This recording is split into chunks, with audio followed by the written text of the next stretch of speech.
Well, good evening, everyone, from People's Bank Park in York. But it's not People's Bank Park we're celebrating, it's Clipper Magazine Stadium that we are celebrating. Back to back titles in the Ballpark Digest Best of the Ballparks Major League Partner League competition. Congratulations to the Lancaster community, the Barnstormers ownership, the front office staff, and all of you fans, sponsors, media, everybody else that has made Clipper Magazine Stadium such a special place to work these last 16 years and on into the future. The Barnstormers are now taking on the York Revolution, the only break-in play at Clipper Magazine Stadium for a span of 4 weeks. We're over here for the 4th of July holiday weekend. Tonight is the start of a 4-game series between the Barnstormers, who, as you know, have suffered from pitching woes, but things seem to be slightly turning the corner anyway, although it's almost one step forward, one step back in that category. You may have seen last night.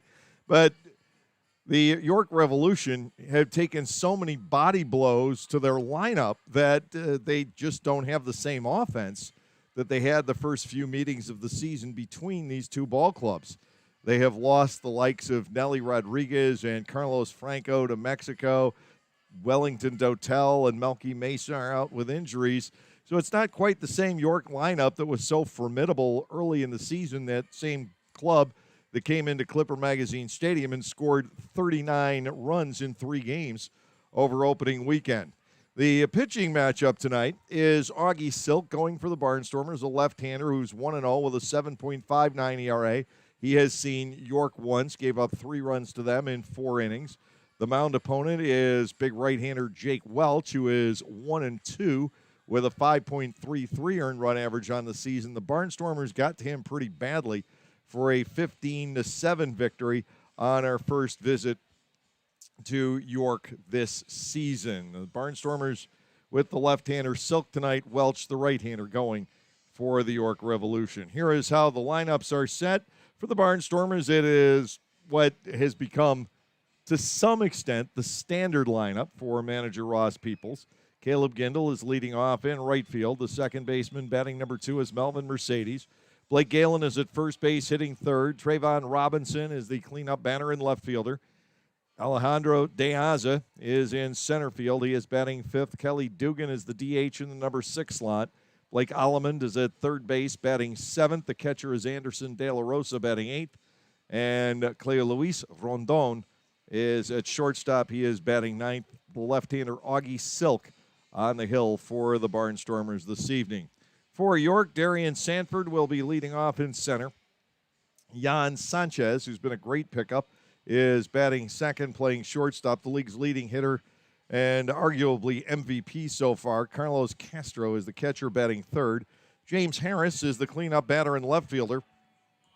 Andrew Dundon, who is a part-time player, and when he played, batted 8 or 9 when these two teams first met, is now hitting fifth and playing third base. The right fielder batting sixth is J.C. Encarnacion. Jack Kenley is the designated hitter, batting seventh. Tyler Hill is at first base, hitting eighth. And Walner Espinal, who had a walk-off home run the last time these two teams met, is batting ninth, playing second base this evening for manager Mark Mason and the York Revolution. The starting pitcher is right-hander Jake Welch, a 28-year-old, 6'6" righty who is 1-2 with a 5.33 earned run average. The Revs are heading out to the field. The Barnstormers will gather along the third base line and will momentarily send you down to the field for the performance of our national anthem here this evening, as soon as the youngsters all take their spots on tonight's Field of Dreams team. Perhaps it goes by another name here in York, but that's how we refer to it in Lancaster. And now we will send you down for the performance of our national anthem.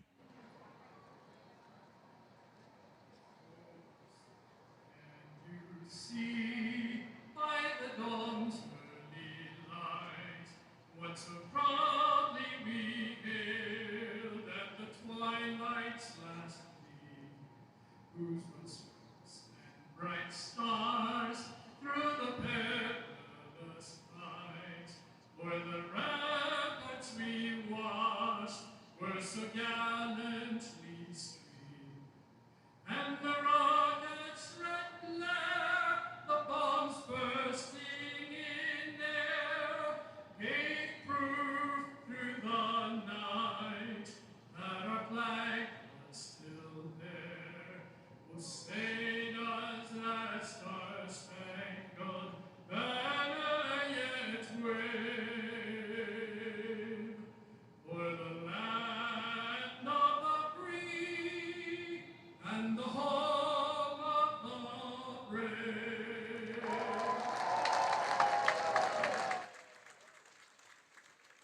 The Lancaster Barnstormers and the York Revolution. This is year 14 of the War of the Roses. Each club has won the season series 6 times. There was one tie back in 2012, and the Barnstormers are currently ahead 4-2 in the 2021 season.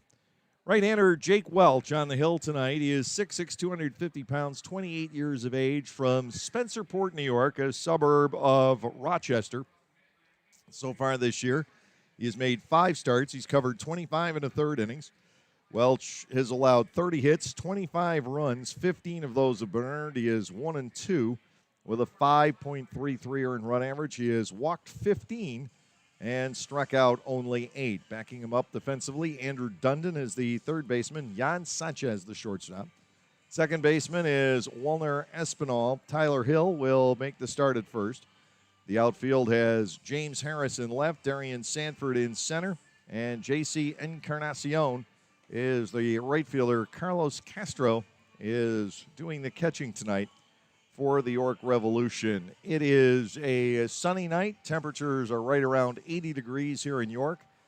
It is 300 down the left field line, 405 to center, and 320 down the right field line. The Barnstormers came in here near the beginning of that long 12-day road trip. This was the second leg of the 12-day trip, and the Barnstormers took 2 of 3 from the Revs at Peoples Bank Park on the previous visit. Lancaster has, in fact, won 2 of 3 in each of the 2 previous series. The Barnstormers coming off a homestand in which the club went 4-2, taking all 3 from West Virginia before dropping 2 out of 3 to the Long Island Ducks. Lancaster starts tonight 2 games behind Southern Maryland in the Northern Division. York is 4 out. Long Island just 1/2 game back of Southern Maryland. Still anybody's race with, for 3 of the 4 clubs, 29 games to go. Long Island still has 1 to make up, 30 games left. Castro out to talk to Welch about signals before we even get going tonight. No timeout is charged. Caleb Gindel will lead off for the Barnstormers. His home run tear started after we departed from Peoples Bank Park on that previous trip, though he did hit a home run in the first game of that series and drove in 4. Gindel, incredibly hot, 26 out of his last 71 with 10 home runs and 24 runs batted in that span. The pitch to him, Welch misses low for ball 1, 1-0. John Grasso indicating the balls and strikes here this evening. Scott Hart is the first base umpire. Drew Hoagland is over at third. 1-0, and to Gindel, a fastball runs outside. Ball 2, 2-0. Melvin Mercedes on deck, then Blake Galen. The Barnstormers would like to get the early jump tonight. Hope that Augie Silk can absorb 5 or 6 solid innings. Here's the pitch, and it is low to Caleb. 3 balls and no strikes to the Barnstormers' leadoff man. A lot of room for Gindel up the middle. The center fielder, Sanford, is ever so slightly toward right center. Caleb can use the entire field. 3-0 to him. We'll see if he takes. Here is the pitch, and we'll never know because that was not close. Gindel walks on 4 pitches. The Barnstormers with their leadoff man on here tonight. Melvin Mercedes, the second baseman, will come to the plate. Mercedes batting .376 now with 1 home run, 20 runs batted in. He went 1 for 4 last night, dropping his on-base percentage, horror of horrors, to .496 for the campaign.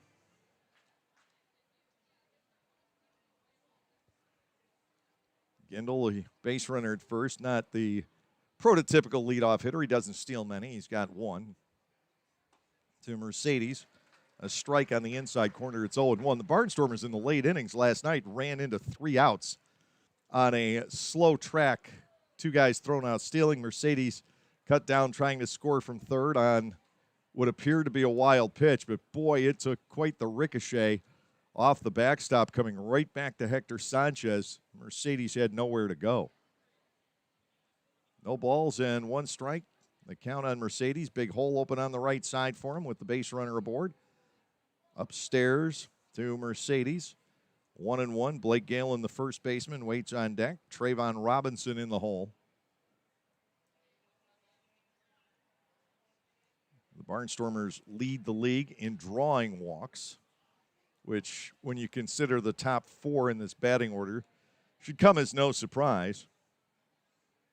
Gindel just drew his 20th of the year. Galen has 29. Mercedes 24. Robinson has drawn 14.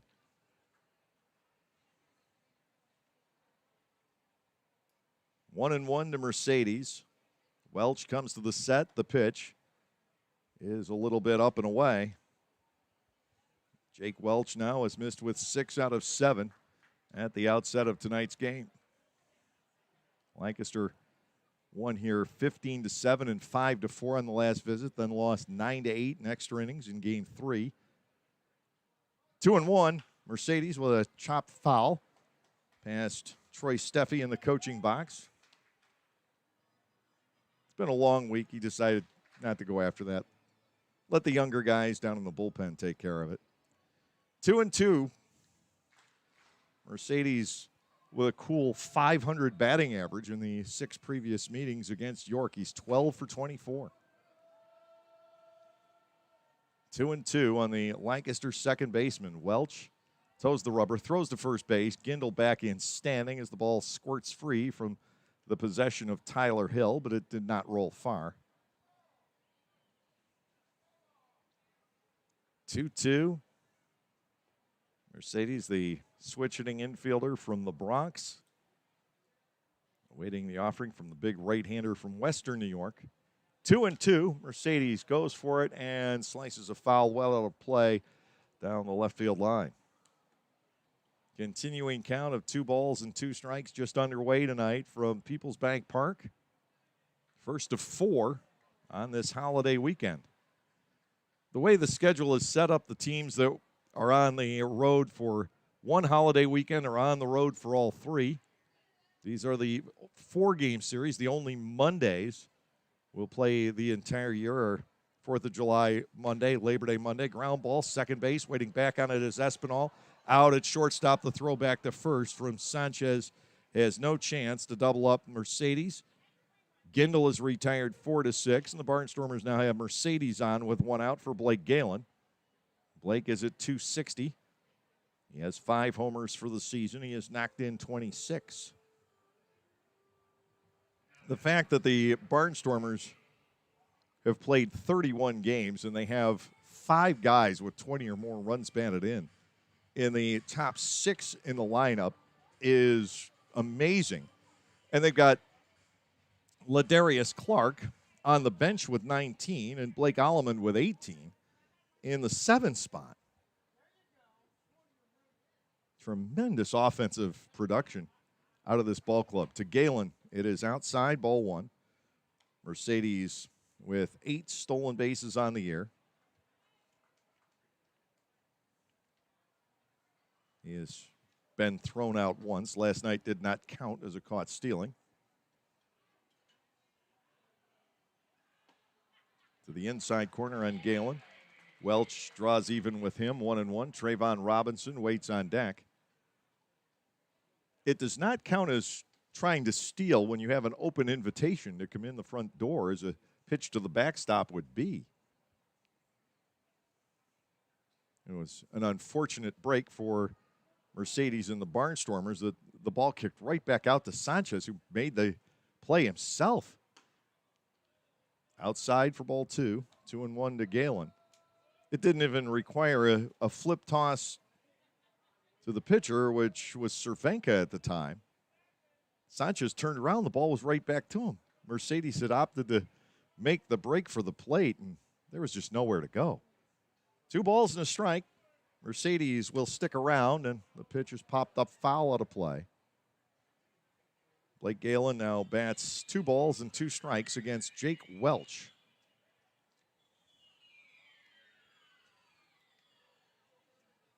Lancaster saw Welch back on the 15th of June. Gindel homered off of him, so did Alleman. in his 3 2/3 innings of work. Throw to first, Mercedes back safely.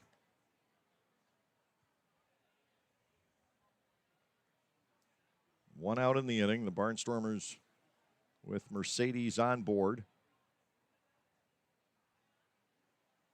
Welch comes set. Galen swings, hits a slow bounder on the right side. Espinal will charge. He will shuffle to the first baseman Hill. Galen's retired 4-3.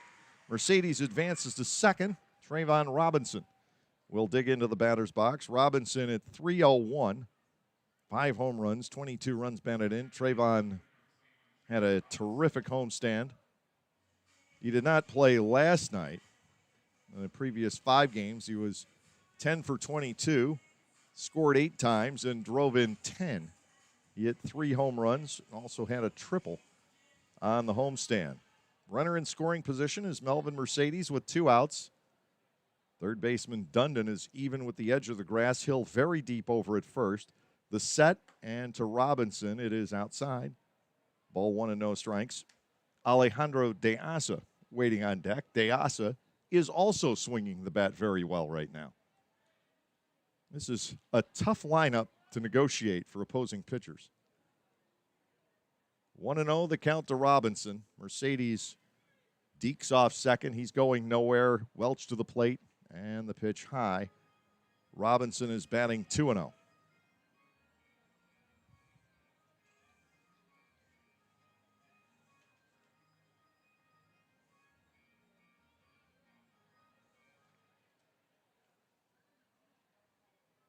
Base hit, likely to produce the first run of the game. 2 balls and nothing. Robinson jumps back out of the way. It's ball 3.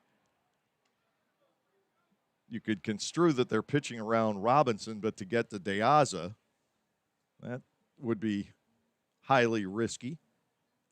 De Asa is only 11 out of his last 19.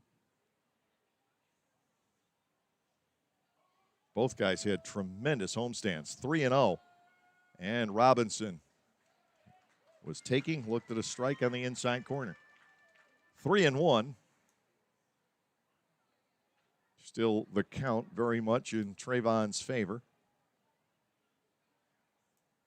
He has driven in 6 runs against York on the year and only has had 15 at-bats. 3 balls a strike. Welch comes set. The pitch. It's low, ball 4. Robinson picks up the second walk of the inning. Now it's all up to De Asa, 363 for Alejandro with a home run, 14 runs batted in. I mentioned he's 11 out of his last 19. He had another streak a couple of weeks ago where he was 11 for 21. In the middle, he went 0 for 10. Some ups and downs, but overall, when you're batting 363, you're willing to ride that roller coaster. Kelly Dugan, the designated hitter, another hot bat, waits on deck.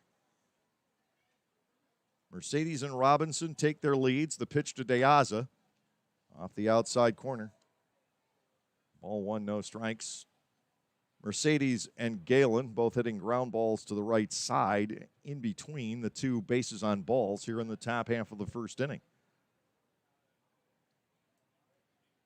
To De Asa, 1-0 pitch, ground ball on the right side. Going for it is Espinal from the edge of the outfield grass. He throws and gets De Asa. Nice play by Espinal going to his left. De Asa simply didn't get enough on that ground ball. No runs, no hits, no errors. And 2 men left on base will go to the bottom half of the first inning. And Barnstormers left-hander Augie Silk. The scoreboard reads Lancaster nothing and York coming up. When everyone has a different craving, Wegmans Meals to Go has it all. All right now, all in one delivery.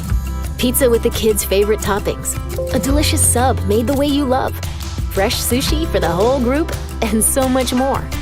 It's how busy people get busy eating the meals they love. Order on the Meals to Go app or at mealstogo.com to make everyone happy. Wegmans Meals to Go. All your favorite meals, all in one delivery. Like craft beers? Then the best place to be in Lancaster is Clipper Magazine Stadium. That's right, celebrate baseball or just a night with your friends at the Broken Bat Deck down the right field line. The Broken Bat features more than 20 local craft breweries, plus product from a local winery. Food including Otto's Meatballs is sold off a pub-style menu. So get together, hang out with your friends, or make some new ones. Enjoy a night of craft beer sampling along with a Barnstormers game.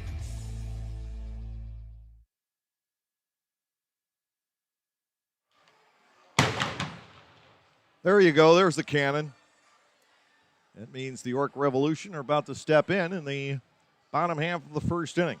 Augie Silk will be trying to take care of them tonight. Silk is a 6'4", 210-pound, 23-year-old from Pacific Palisades, California, who pitched briefly for the University of Southern California. Got drafted, found himself in the Kansas City Royals system. Pitched at the rookie level back in 2019. And with the pandemic, had no chance to continue his career with the pandemic and the reorganization of minor league baseball. Getting rid of some of those lower-level clubs, he finds himself in a Barnstormers uniform in 2021. He's making his fifth start, his sixth overall appearance. Silk has thrown 21 and a third innings. He's given up 23 hits, 18 earned runs. He's walked 27. The last two starts, walks have been a problem. He has 16 strikeouts, 1-0, with a 7.59 earned run average. Defensively, it's what I guess you could consider the standard alignment for the Barnstormers, with Blake Alleman at third, Clay Luis Rendon at shortstop, Melvin Mercedes at second, Blake Galen is at first, Trayvon Robinson, Alejandro De Aza, Caleb Gindel frame the outfield from left around to right. Anderson De La Rosa is doing the catching here this evening. It still leaves the Barnstormers with a pretty healthy bench.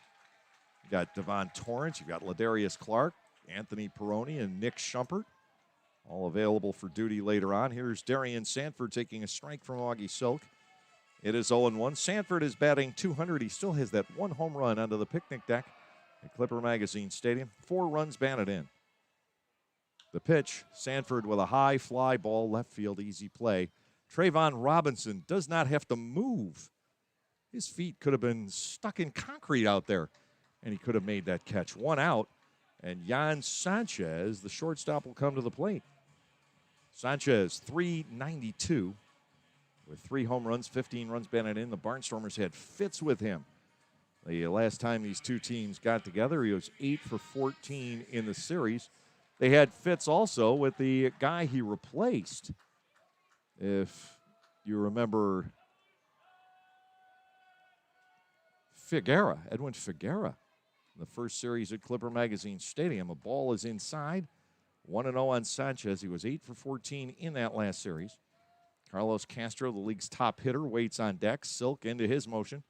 And the delivery, a fastball gets the knees. 1 ball, 1 strike to Jan Sanchez. 1 out, nobody on. Bottom of the first. We're scoreless tonight here in York. High fly ball to right field. Racing over is Gindel. Gindel draws a bead, makes the catch as he approaches the warning track out in the right field corner. Sanchez retired for the second out, and it looks once again like the ball is traveling pretty well to right field here in this ballpark as it did the last visit. Couldn't believe the number of home runs we saw to right field on the last time around. It's fairly deep out there. Carlos Castro, the batter, former Atlanta farmhand who got to the Florida State League in 2017. First pitch strike from Silk. It is 0-1. Castro is having a remarkable season. He's batting .441, 8 home runs, and he has 29 runs batted in, tied with Gindel for the league lead there. Fly ball down the right field side. That will carry foul and out of play. He's batting 0-2 against Augie Silk. Castro, the league's leading hitter.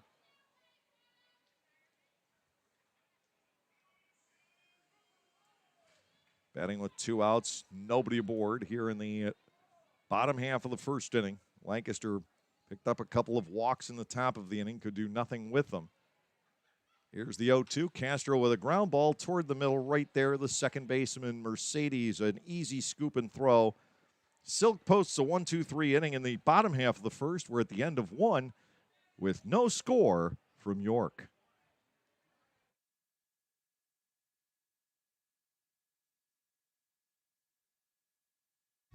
"72 years and 4 generations and still going strong. We are Gockenauer Appliances in East Petersburg, and we want to be your appliance store now and into the future. We sell all the best brand names of appliances at the very best prices. We also deliver, install, and service what we sell. Shop local and with your 4-generation hometown appliance store. Come to Gockenauer Appliances and see what a great appliance purchase experience is all about. You can even shop from home now at Gockenauers.com. Thanks for your support. Localflavor.com, local flavor. Localflavor.com, local flavor. Excuse me, are you saying localflavor.com? Oh, yeah, it's where I save big bucks on all kinds of things. Home improvement projects, dining out, family fun, electronics, jewelry, clothing. I even bought my wife a fancy spa package for half price. Half price? Yep, you know all the deals you find in Clipper Magazine. I love Clipper Magazine. Well, they're all on localflavor.com too. And you can get them right on your phone thanks to localflavor.com's mobile app. Here, take a look. Well, this app is amazing. Look at all these restaurants, amusement parks, car washes, fitness centers. This is worth sharing about. Exactly. Localflavor.com online, the Local Flavor mobile app, and Clipper Magazine together. It's like a triple play. Do the cheer again. I'm in. Localflavor.com, local flavor. Come on, everybody! Localflavor.com, local flavor. Localflavor.com, local flavor.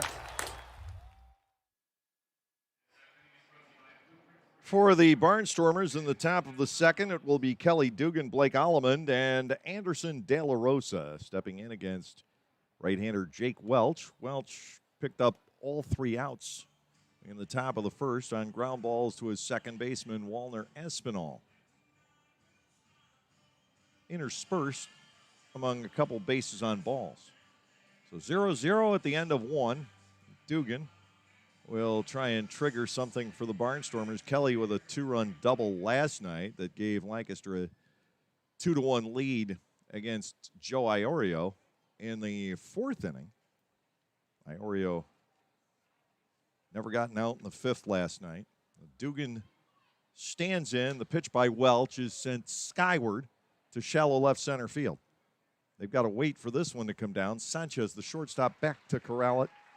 Dugan's retired, 1 out on 1 pitch in the 2nd inning. Blake Allemond will step in. Allemond had the monster series the last time we were here. He hit 3 home runs in the first 2 games, also had a double, won the 2nd game single-handedly. Batting with 1 out, nobody on. Takes a strike from Welch. It's 0-1. Blake is at 283. He has 8 home runs for the year, and he's driven in 18, half the home runs against York. The 0-1, and he goes the other way, a little chip shot out to left field. James Harris angling over to make the catch. Anderson De La Rosa may have to take her pitch or 2. 3 pitches, 2 outs on shallow fly balls. Brings on De La Rosa, a 197 hitter with a pair of home runs, 13 runs batted in. He gave one a jolt the other night. Going deep in the 6th inning against Long Island on Wednesday to the right side of the batter's eye. Good 395 feet, I figure. First pitch across for a strike. De La Rosa virtually had to take there. It is 0-1. No score, top of the second. We're not used to seeing the Barnstormers go this long without a base hit, or for that matter, a run. Inside, it's 1-1. This high-powered offense averaging nearly 8 runs a game. De La Rosa up there, a ball and a strike. Welch deals. That is line to right field. Charging in Encarnacion. He's there. On 6 pitches, Welch retires the side in order. 1, 2, 3 go the Barnstormers. We're through an inning and a half. It's still scoreless here in York. class-leading rear legroom. Available Mark Levinson Pure Play sound system. And now, for the first time, all-wheel drive. If there's anything missing from the Lexus ES, it's you. The Lexus ES, now available with all-wheel drive. See Bobby Rahal Lexus in Mechanicsburg or Lancaster County. 2021 ES versus 2020-2021 competitors. Information from manufacturer's website as of 7/16/2020. Mark Levinson is a registered trademark of Hardeman International Industries, Inc. Bummer, the Barnstormers are on the road and you're looking for something to do. Clipper Magazine Stadium still has the answer for family fun. The summer movie series returns, presented by Lidl Supermarkets on selected nights throughout the summer season. Bring the kids out to the ballpark for family-friendly movies. For just $6.50 per person, you get to sit on the outfield grass and enjoy a film on the big screen in left center field. Showtime is 7 p.m. For more information and movie listings, go to LancasterBarnstormers.com and click on the events page. Bottom of the second inning, James Harris, Andrew Dundon, and J.C. Encarnacion will be coming to the plate, 4, 5, and 6, to take on Augie Silk. Silk retired the side in order in the bottom half of the first inning. No score through 1.5. A very unfamiliar concept to anyone watching baseball at Clipper Magazine Stadium this year. Last night we were 1-0 through 3.5 innings, and then the offense has opened up. Long Island eventually taking that by a final score of 6-5.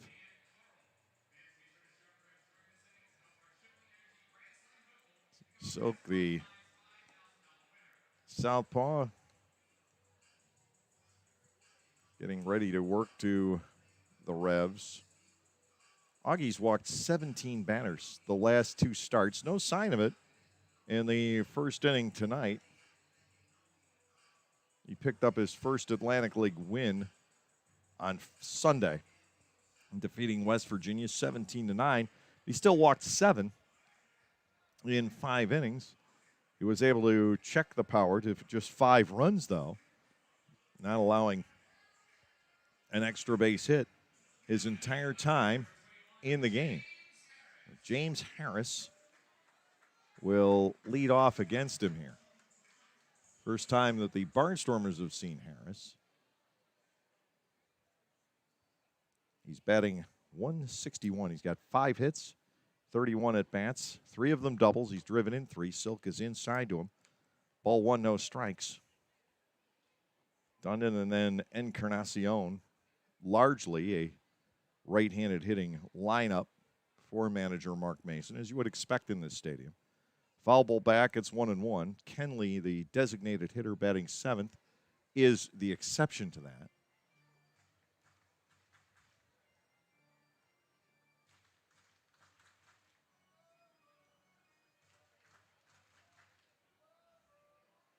Harris batting at a ball and a strike, former first-round pick. Takes a second strike, it's 1-2. He's from Oakland, California. Tampa Bay took him in the late in the first round, a supplementary pick back in 2011. The 1-2 bouncing away from De La Rosa. 2 balls and 2 strikes. He got to AAA for 4 games back in 2015, did Harris. He's been kicking around the partner leagues since mid-2017. Goes down the right field line with this one, tough play, and it is a foul ball, says the first base umpire, Scott Hart. It made enough of a right turn to drift across the stripe. There wasn't much room between the right field line and where that ball landed. Down in the corner. It's easily a double, maybe even triple for Harris, depending on what kind of start he got out of the box and how quickly Gindel could retrieve it. But it's all a moot discussion right now. Still 2 balls and 2 strikes on Harris. He hit .305 in the Frontier League in 18, .280 for Winnipeg in the American Association in 19. 2-2 pitch fouled off to the right, now to play. Played there for one of the tried and true managers of Independent League Baseball, or Partner League Baseball as it is now, Rick Forney. Who is from Annapolis. This league has never been able to coax him to come. 2-2 busted bat, shattered bat. The ball foul on the ground. The bat ends up out to Blake Alleman. Harris will see his 8th pitch. The count is 2 balls and 2 strikes. He'll see it with a new bat in hand.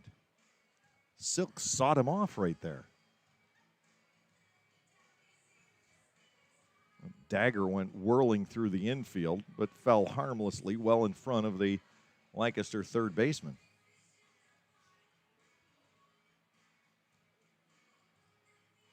The Winnipeg Ball Club still is not playing at home. They have adopted one of the old affiliated markets. Jackson, Tennessee is their home for the season.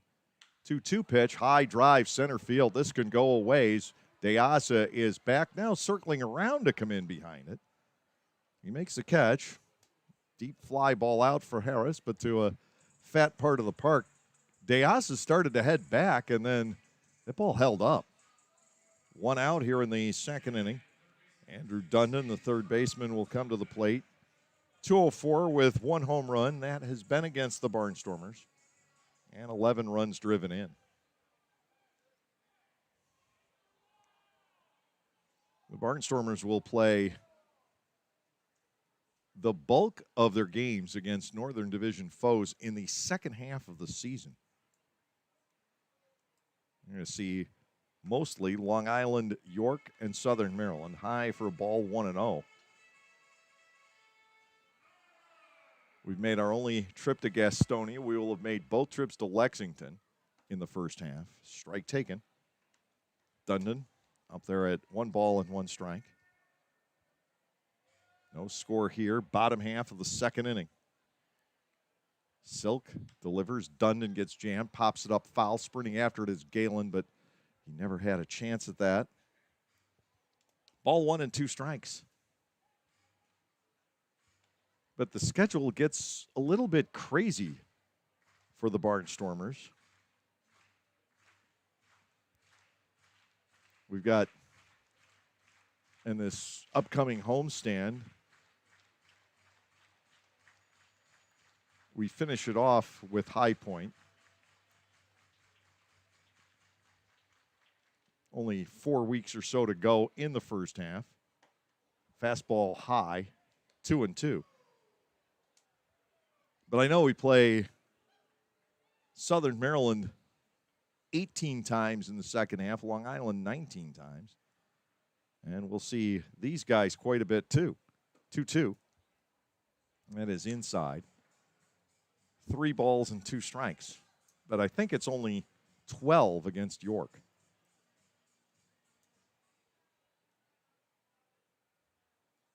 Here's the 3-2 offering, and Silk gives up his first walk of the evening. Dundon picks it up on the 3-2 pitch. York with its first base runner, and here is J.C. Encarnacion, batting .250. 9 runs batted in for him. He and Espinal joined York while we were on our last trip across the river.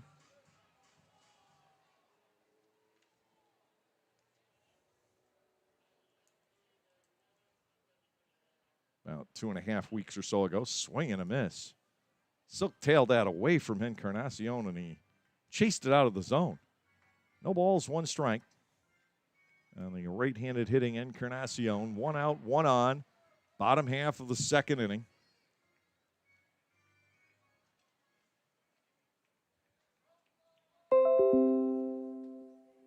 Delivery for a strike. And very quickly, it is 0-2. Encarnacion in the outfield tonight. He's listed as a third baseman. But Dotel and Mesa are both down with injuries. Next, 2/3 of the starting outfield out for manager Mark Mason. Fouled away, still 2 strikes on Encarnacion. He had 3 AAA games for the Orioles organization earlier this year. He floated around, played at all 4 levels, swung on and missed. Silk follows his first walk with his first strikeout, 2 away. And the batter will be the designated hitter, Kenley. 306 for Jack Kenley with 3 doubles, a triple, and 5 runs batted in. The only left-handed batter that Augie Silk gets to face tonight. No score, bottom of the second inning. 2 outs. Dundon, who's 0 for 1 stealing, is the runner at first base. Silk looks at him, comes to the plate, and it's right there. Strike taken by Kenley. 0-1. What has gotten into the pitchers tonight? Or maybe what's gotten into the hitters, whichever way that goes. But scoreless, bottom of the second, scoreless and hitless so far.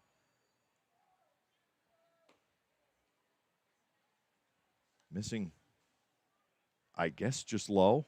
Kenley batting at 1-1.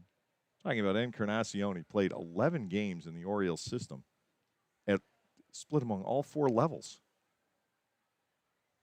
in their minor leagues this year. Have bags, will travel.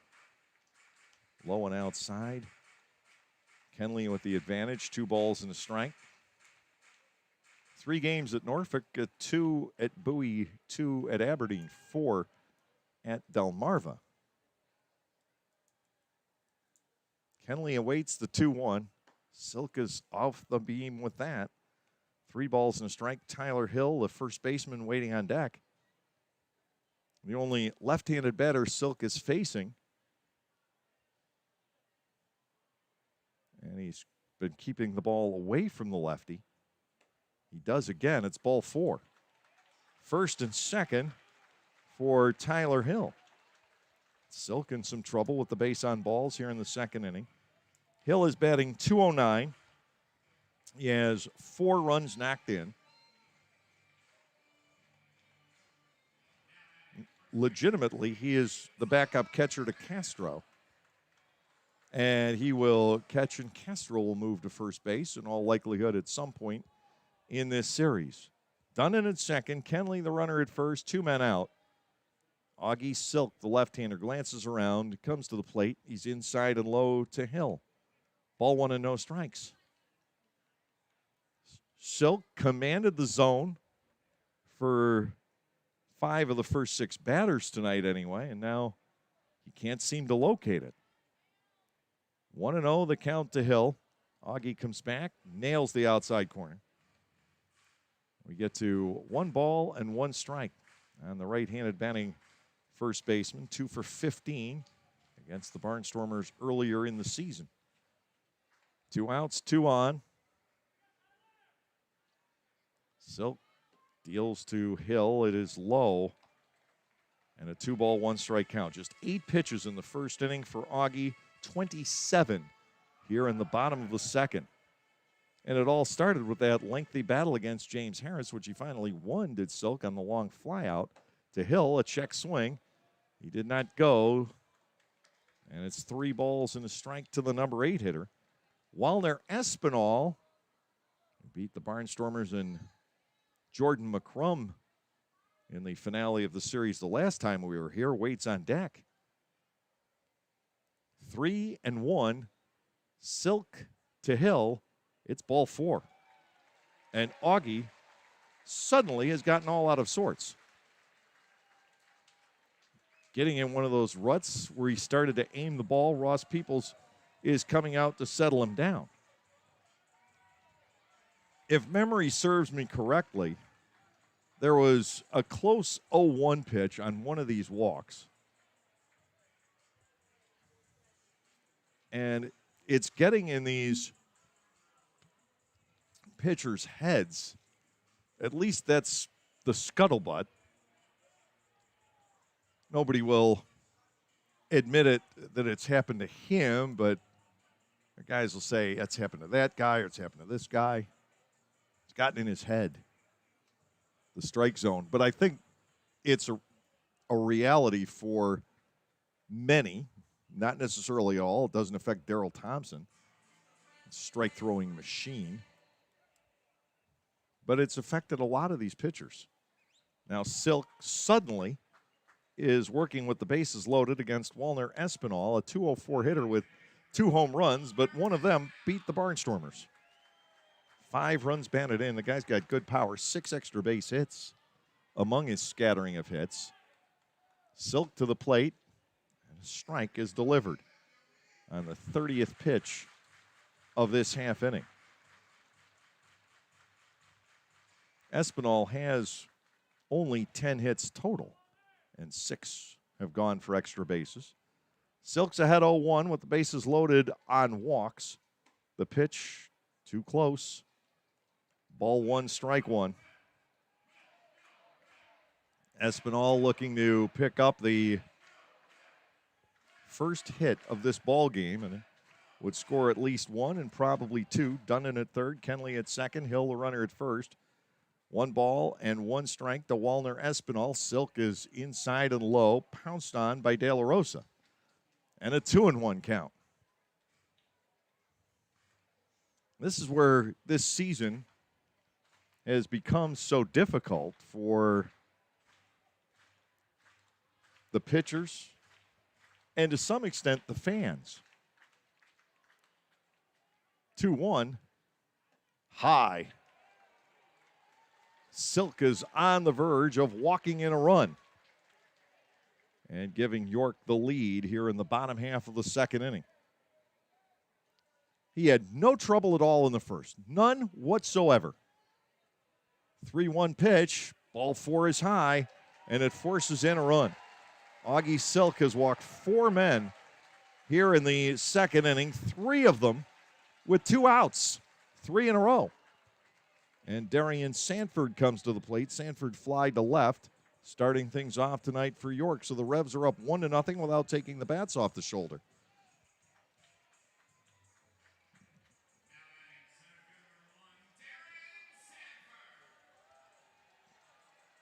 Sanford could do a lot of damage here. He swings at the first pitch, popping it up to shallow right field. Gindel calls up Mercedes, and Gindel drops the ball. This is going to score 2 runs. Throw behind Sanford at second is in time. So De La Rosa's return throw to second base finally gets the Barnstormers out of this inning, but not before 3 runs come across the plate. Caleb Gindel called off Melvin Mercedes, and Gindel had the ball pop out of his glove. So we'll get a ruling on the play. It is an error charged to Gindel. So it's 3 runs on no hits, 1 error, and 1 runner left on base. We'll go to the 3rd inning tonight. York leading the Barnstormers by the score of 3-0.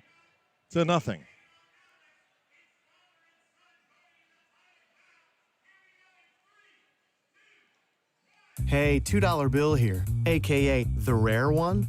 Problem is, I'm so rare, people just saved me. But thanks to the new Cash Vibe with Quick Cash from the PA Lottery, I'm back in business. For just $2, you can get bigger jackpots starting at $150 grand. Plus Quick Cash, a chance to instantly win $2 or $6. Haha, it's good to be wanted. Play Cash 5 with Quick Cash from the Pennsylvania Lottery. Must be 18 or older. Please play responsibly. Benefits older Pennsylvanians every day. When everyone has a different craving, Wegmans Meals to Go has it all. All right now, all in one delivery. Pizza with the kids' favorite toppings. A delicious sub made the way you love. Fresh sushi for the whole group, and so much more. It's how busy people get busy eating the meals they love. Order on the Meals to Go app or at mealstogo.com to make everyone happy. Wegmans Meals to Go. All your favorite meals, all in one delivery.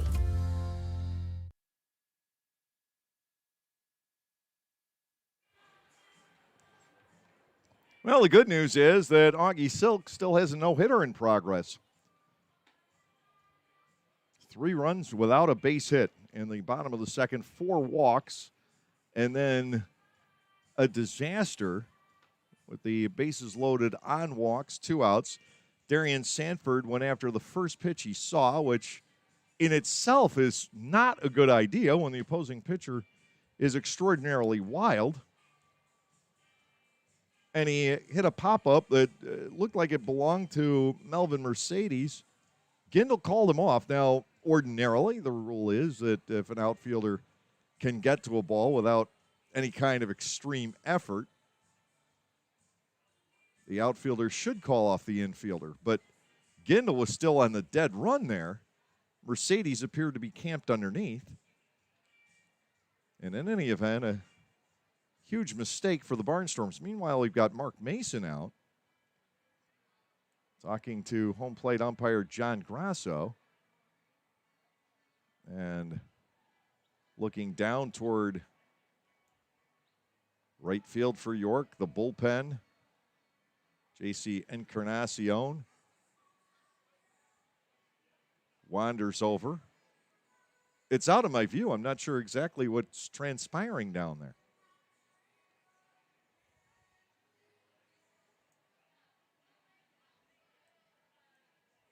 And they're signaling for the grounds crew to tailor the front of the pitching mound. That's what all of that was about. 3-0. York Revolution leading at the end of 2 innings. The Barnstormers with Rondon, Gindel, and Mercedes stepping in. We go to the top half of the third. Well, that bottom of the second was extraordinarily messy. 4 walks and a dropped pop-up. 3 runs coming across the plate.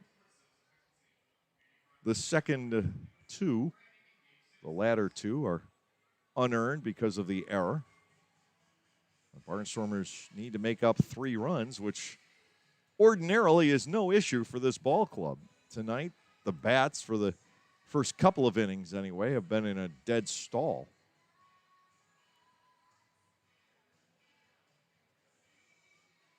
The only ball that seems to have carried throughout this game was the one hit by Jan Sanchez that Gindel had to track down toward the corner back in the first inning.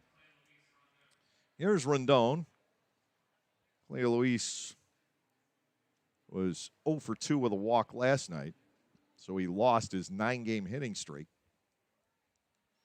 263 for the year with a home run. He's driven in 17. Looking at a ball outside at his 1-0. Welch has had quite the breather. The 6-pitch top of the second inning and 35 or more in the bottom of the inning. He wheels and deals to Rondon. The pitch there for a strike. It is 1-1. Gindel waiting on deck, and then Mercedes. Rondon looking at ball 2. Center fielder Sanford, not terribly deep, and playing Rondon to the opposite field. Cleo has hit a lot of balls toward right center with some authority on them in recent games. Now ball 3 is high, and Welch, for the moment anyway, appears to have lost the strike zone too. The 3-1 pitch is ball 4. The Barnstormers pick up the leadoff walk in the third inning. This game so far has seen 7 walks and no hits. Caleb Gindel drew a walk to start the night for the Barnstormers. His 10-game hitting streak is active. 328 to start the night with a league-leading 12 home runs and tied for the lead with 29 driven in. Rondon, the runner at first base, a pickoff throw. Gets away briefly from Tyler Hill. If he holds the ball, it's a close play. And Rondon seems to have jarred himself coming back in. Troy Steffi checking in on the Barnstormer shortstop, who's up to a knee. Anya Holmberg coming out of the dugout partway. She's not being summoned. Rondon indicates he's okay.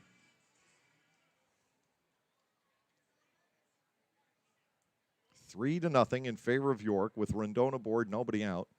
In the top of the third frame, Gindel awaits the pitch. Badly high and outside, 1-0. Coming in, Silk had walked 27 and 21 1/3. Welch had walked 15 and 25 and a third. 4 walks for Silk in 2 innings, 3 for Welch in 2+. 1 ball, no strikes to Gindel. Caleb takes ball 2. Welch has missed with 6 of 7 here in the 3rd inning. Melvin Mercedes, the Lancaster second baseman, waits on deck. 2 balls, no strikes to Gindel. The runner Rendon holds. The pitch is too close to Caleb, and a 3-0 count. Welch in danger of falling into the same pit that Silk dropped into the bottom of the 2nd. 3-0. Gindel awaiting. He looks at ball 4. That is low. And for the Barnstormers, their 4th walk. Runners at 1st and 2nd. Nobody out. Mercedes will step in. Melvin on a fielder's choice, reaching base in the 1st inning, so he is 0 for 1 tonight. One of the options here is to bunt, but down by 3, and the way Mercedes is swinging the bat, it's almost like you don't really want to give up an out at any point. Rendon and Gindel, the runners, nobody out. The pitch to Mercedes, that is a strike. Welch zeroing in. It's 0-1. Blake Galen waits on deck. Lancaster looking for a big hit here in the 3rd inning to get back in the game.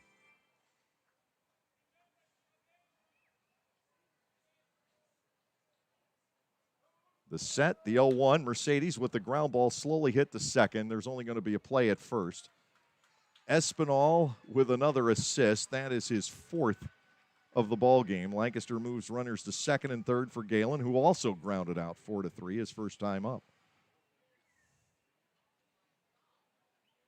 York ahead by 3. Galen will try to do something about that. Lake has been very good at driving in the runners from 3rd base with fewer than 2 outs this year. He's also had a tremendous number of chances. He's 7 for 9 already. Rendon at 3rd, Gindel at 2nd. Galen takes ball 1 down low. 1 ball, no strikes. You at least have to get 1 home here in the 3rd inning. You'd love to get both of these across. 1-0 to Galen. Swung on line, deep to left field. Back toward the wall goes Harris. He makes the catch. Tagging off of 3rd is Rendon. He will pull up and come across the plate on the Galen sacrifice fly. So that's 1 run back. Galen knocks in his 27th of the season. That ball seemed to be hit better. I thought it was going to come off the wall, but Harris to the front of the track making the catch.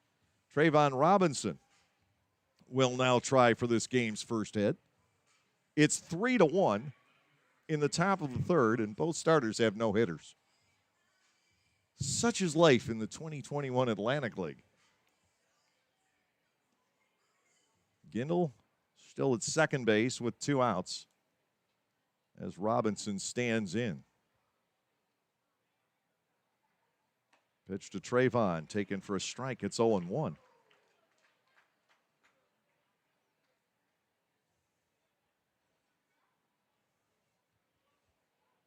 We've seen 1 strikeout in the game, 8 walks, no hits, 4 runs. Weird night.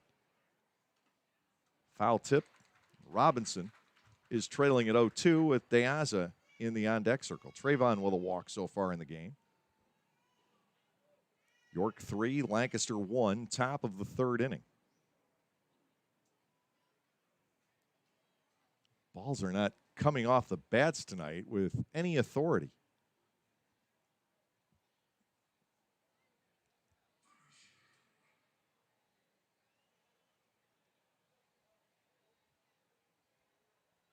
Sometimes if you get real high pressure and drier air, that happens.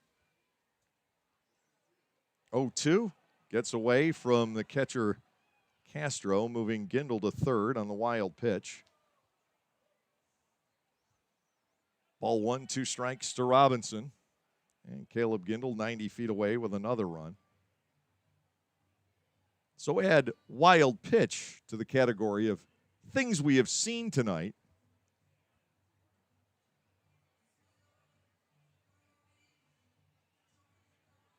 Robinson bats 1 and 2.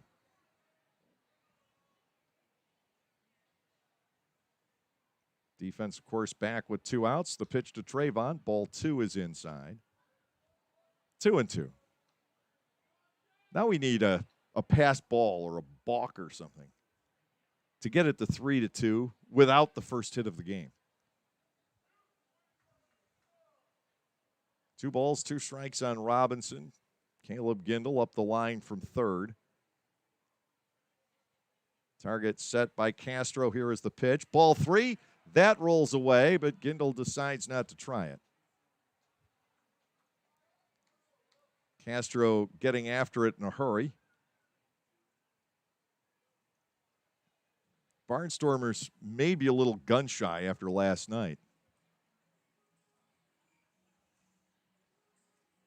3-2 to Trayvon Robinson. Galen has driven in 1 run with a sacrifice fly here in the 3rd inning. Robinson has gone from 0-2 to 3-2. Deasa is the Barnstormers' on-deck hitter.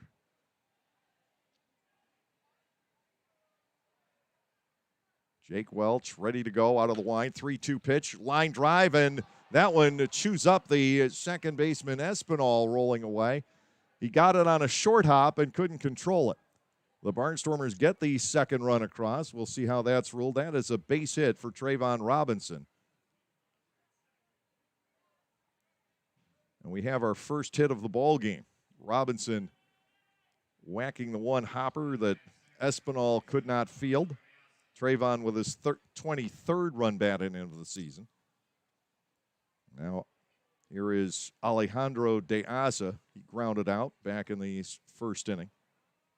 That was just a do-or-die chance for Walner Espinal at second base on his glove side.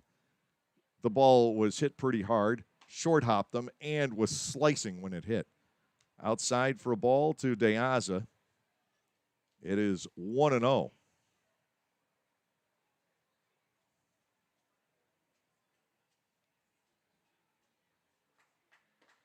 Fastball is good. Deasa bats at 1-1. York 3 and the Barnstormers 2 here in the 3rd inning. Trayvon Robinson and Caleb Gindel are perfect for the night through 2 turns at the plate. To Deasa, here's the 1-1. That ball is popped up left field, fairly shallow. Jan Sanchez going back to take it. It will end the inning, but the Barnstormers get 2 runs back on 1 hit, no errors. And the runner left at first base. Middle of the 3rd, not a lot of hitting going on, but there is a lot of scoring. With the contest now, the York Revolution 3 and the Lancaster Barnstormers 2.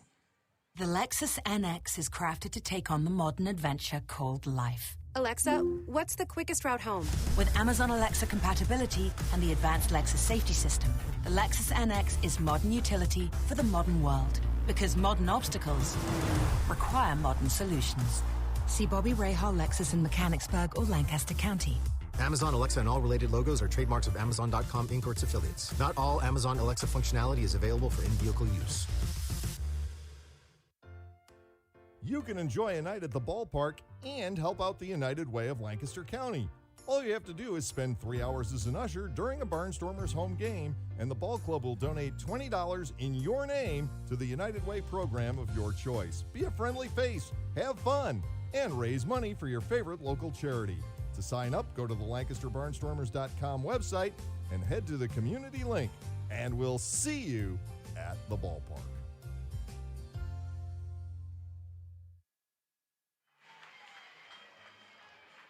Tonight is just another venture into the baseball bazaar. We go to the bottom half of the 3rd here in York with the Revs leading 3-2. Well, that's not exceptionally strange, Dave. What are you talking about? Well, what I'm talking about is that there have been 5 runs scored and the game has seen 1 hit, not a grand slam or anything. No, an RBI single off the second baseman's glove. That's been it. But a total of 8 walks and a fairly significant error And here we are, 3-2 York, with Jan Sanchez ready to lead off in the York half of the third inning. Just another strange night at the yard here in 2021. Give you the pitch count so far. 42 for Augie Silk through 2 innings. And 50 now for Jake Welch through 3. Sanchez to lead off. He flied to right field. Caleb Gindel had to race a long way to get it back in the first inning.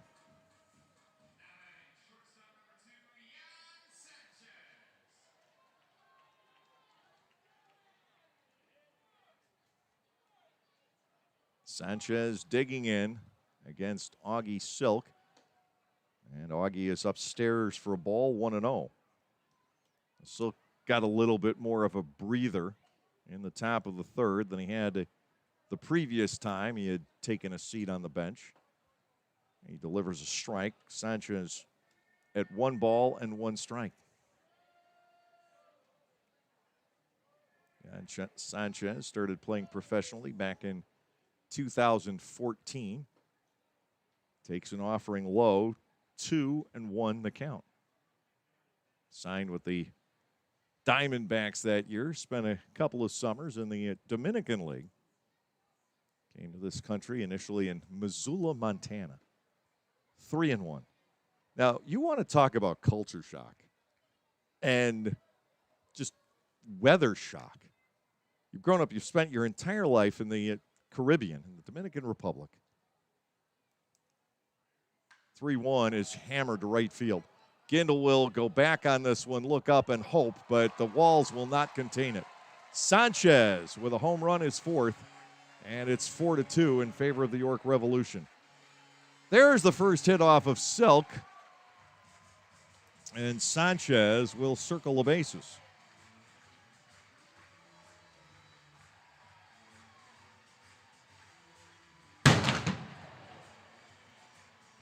Barnstormers trail by 2 here in the bottom of the third inning. Carlos Castro, the catcher, coming in. Castro grounded out to Melvin Mercedes back in the first inning. It is just so tough to get anything locked in this year, pitching-wise, for any of these ball clubs. The team in the best shape, I've been saying it all week, is Southern Maryland, because they've got Darryl Thompson, they've got Mike Devine. And the two of them are carrying Southern Maryland a long, long way right now. Outside for a ball, 1-0 on Castro. And that's who Long Island gets to face the first 2 nights. Or at least 2 out of the 3. Healthy swing and a miss by Castro. 1 ball and 1 strike. Southern Maryland leads Long Island 1-0. Bottom of the third, and that's actually a Burton. 2-1. The count to Castro. James Harris waits on deck. High Point 4, Gastonia 2 at the end of 2. Lexington trailing West Virginia 5-0. Just into the top half of the second inning. 2 balls, 1 strike on Castro. This is lifted to the right side, but that will head to the seats. 2-2. Harris on deck, and then we'll see Dundon in the bottom of the third inning.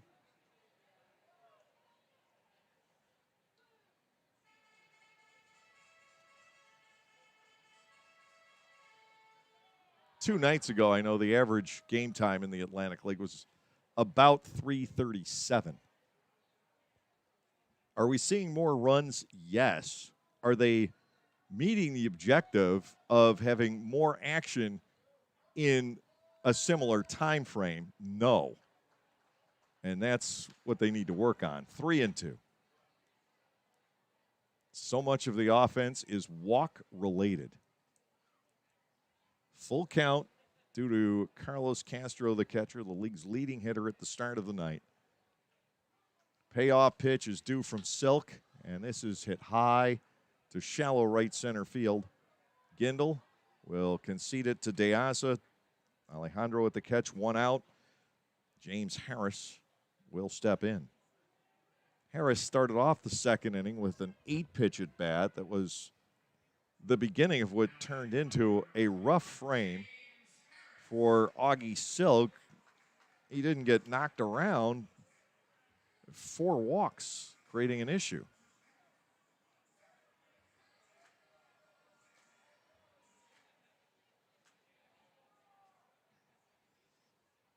The wind in the pitch. Poured into the zone. A strike on Harris. It's 0-1. 4-2 York, lower half of the third inning.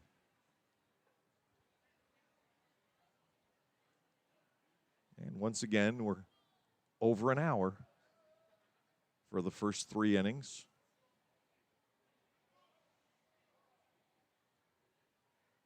Swing and a miss at a breaking ball. Harris with quite a violent recoil on that swing, staggering across home plate. Now he trails 2 strikes against Augie.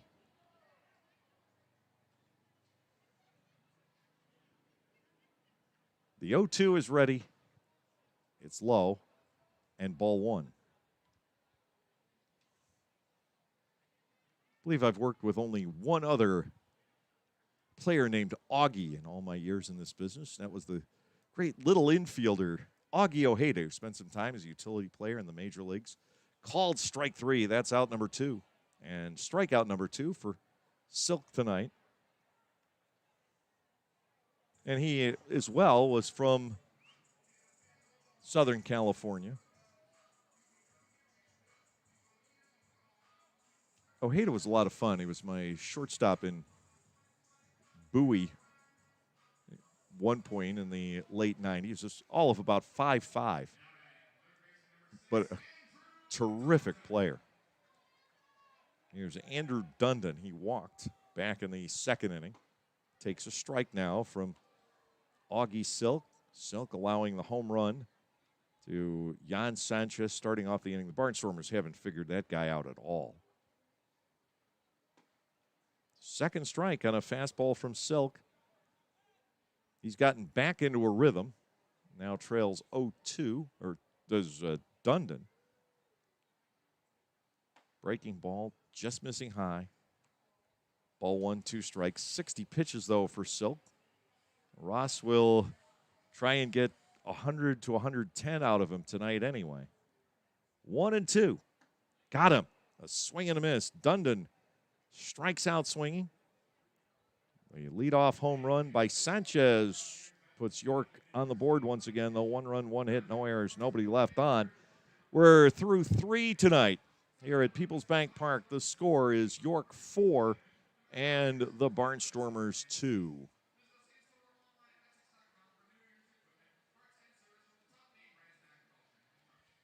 Localflavor.com, local flavor. Localflavor.com, local flavor. Excuse me, are you saying localflavor.com? Oh, yeah, it's where I save big bucks on all kinds of things. Home improvement projects, dining out, family fun, electronics, jewelry, clothing. I even bought my wife a fancy spa package for half price. Half price? Yep, you know all the deals you find in Clipper Magazine. I love Clipper Magazine. Well, they're all on localflavor.com too. And you can get them right on your phone thanks to localflavor.com's mobile app. Here, take a look. Well, this app is amazing. Look at all these restaurants, amusement parks, car washes, fitness centers. This is worth sharing about. Exactly. Localflavor.com online, the Local Flavor mobile app, and Clipper Magazine together. It's like a triple play. Do the cheer again. I'm in. Localflavor.com, local flavor. Come on, everybody! Localflavor.com, local flavor. Localflavor.com, local flavor. For the youth of our area, the Barnstormers are offering a wide variety of camps throughout the summer to teach everyone some tips on baseball and softball. Camps are offered to kids as young as 4 and as old as 12. Some even involve the parents. They run from June 15 all the way through August 28. For more information, go to LancasterBarnstormers.com and click on the Clinics tab. All presented by Orthopedic Associates of Lancaster.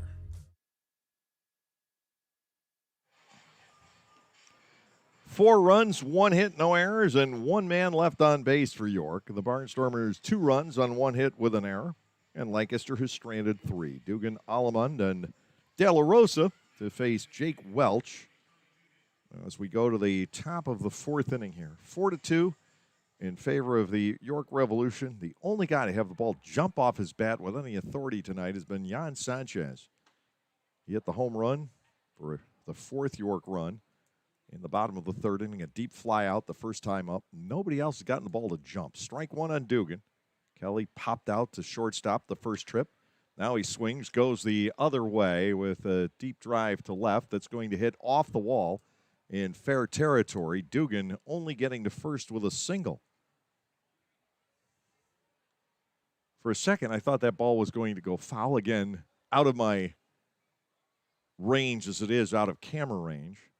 And Dugan with that long single and didn't make it very far. He's still plagued after that foul ball off the knee, and he will give way to Devon Torrance as a pinch runner here in the 4th inning.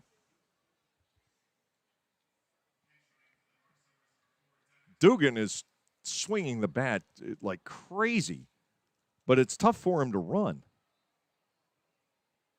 It's now 7 hits in his last 11 at bats. Here's Blake Allemund, high outside, and breaks free from Castro, giving Torrance second base. We'll get the rendering on this in a second. The Barnstormers with the man in scoring position here. And this one's going to be a pass ball. See, I told you, we're going to have everything before this game ends tonight. Single and a pass ball, getting the pinch runner Torrance to second base. 1-0 on Blake Allemund. The next offering, ground ball shortstop. Torrance hops over it. Now they've got Devon in a rundown. He's going to be chased back toward third base. He'll be tagged out. Allemund stays at first. Torrance looked like he didn't know what to do on that ground ball. It was in front of him. He probably should have stayed at second base. We've seen a couple of defensive mistakes, a couple of base running mistakes out of the Barnstormers here in the last couple of games. Allemund is safe on the fielder's choice, and Anderson De La Rosa will come to the plate. Torrance started to take off for third, then slowed down, had a leapfrog over the ball, and they trapped him in the rundown. And he didn't quite stay in long enough for Allemund to be able to get to second. Anderson De La Rosa, the batter, takes a ball inside. It is 1-0. The Barnstormers have begun to swing a little bit aggressively against Welch. 1 out, runner at first base. And a De La Rosa outside and low. Castro is batting at 2-1. And we continue to venture into the bizarre.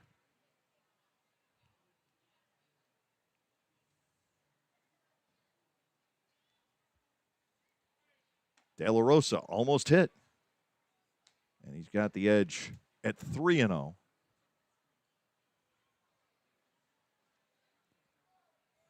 The out on Torrance officially goes 6-5-4.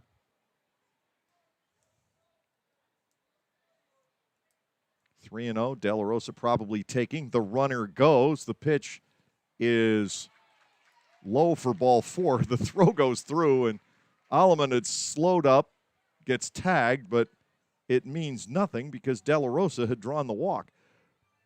But what if, and this has been one of my arguments all along about this delay, what if that had been called a strike?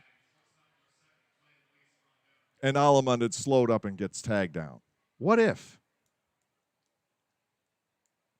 It could get ugly. Mark Mason is going to visit Jake Welch after Welch issues his 5th walk of the game. It's 4-2 York. We're in the top half of the 4th inning.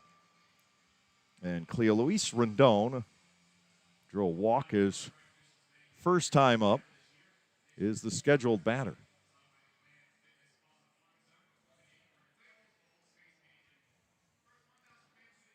As it turns out, the Barnstormers didn't lose much with Torrance being caught in the rundown.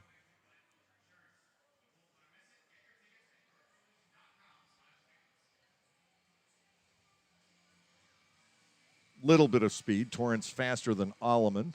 Not that Blake is slow, but Torrance is fast. Rendon to the plate, walked and scored back in the third inning, the first of the two Lancaster runs there. He came home on the Galen sac fly. First and second with one out. Rendon gets a ball upstairs. It is 1-0. Lancaster trying to bounce back here in the third inning. Get some additional runs on the board. Alleman leads off second. De La Rosa off first. Rendon looks at ball two. And suddenly Welch is missed with 6 in a row after the first two hitters of the inning were resolved on 3 pitches. This keeps happening, and it's really bizarre. It's Barnstormers pitchers. It's opposing pitchers. 2-0. There's a strike on Cleo Luis Rendon. 2-1.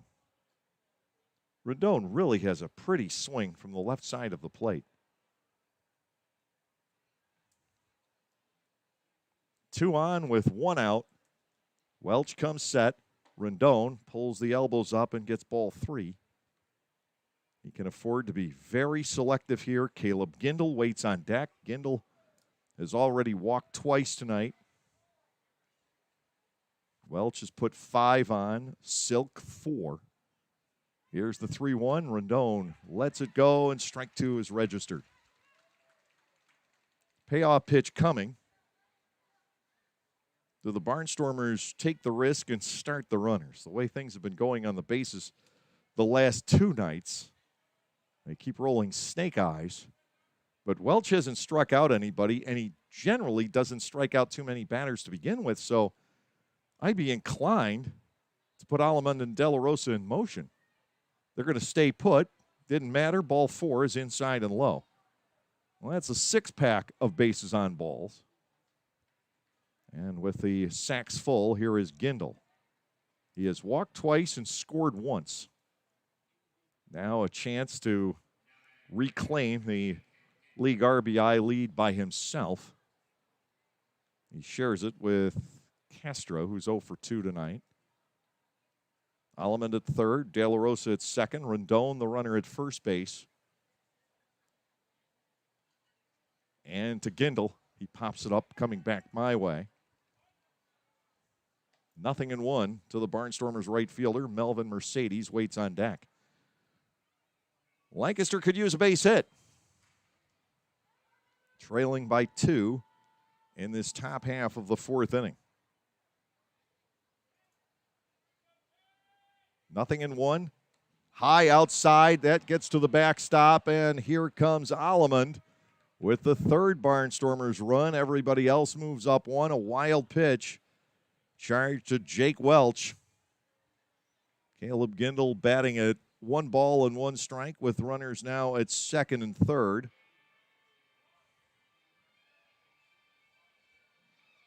Just 1 out in the inning. Lancaster back to within a run.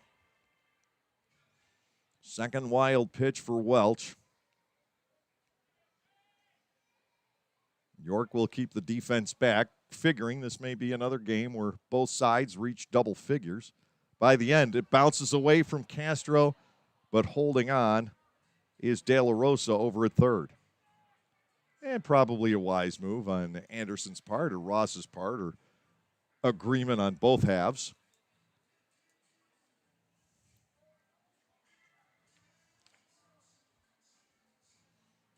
Caleb Gindel ahead in the count at 2-1. De La Rosa at third. Rendon at second. A 4-3 ball game. Welch ready to go. Gindel gets ball 3 up and away. Mercedes is on deck. Melvin is twice tonight grounded to the second baseman with 1 out resulting on each play. 3-1 to Gindel. on the verge of walking for the third straight time. Action has begun in the Revs bullpen. Gindel takes the 3-1, and the ball deflects off the glove of the pitcher, Welch, rolling away to the hole on the right side. No play to be made. Gindel has tied it up at 4-4 as De La Rosa scores. Lancaster with runners at first and third. A hit awarded to Gindel, so his streak is alive at 11. He's knocked in his 30th run. What a peculiar game this is. 4-4. Melvin Mercedes is batting with Rendon at third and Gindel at first. Welch couldn't react quite in time. Got a glove on the ball, deflected it away from Espinal. Gindel hustling across the bag. Tie score. Mercedes has the 2 ground balls so far. Now a pop fly out of play down the third baseline. It is 0-1. Mercedes attempting to drive in at least his 21st run of the season. Gindel driving in the runner from third with fewer than 2 outs for the first time all year. 1 out of 3. Fouled by Melvin. 2 strikes the count. Mercedes is 4 for 9, which is not terrific. You like to be at least 2/3.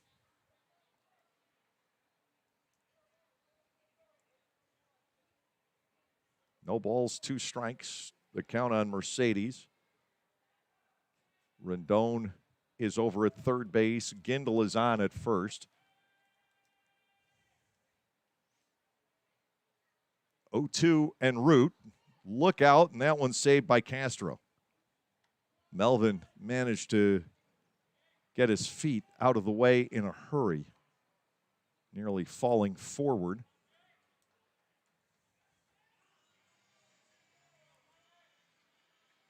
One ball, 2 strikes on Mercedes. Welch comes set, and again inside for a 2-ball, 2-strike count. Well, these pitch counts are getting crazy.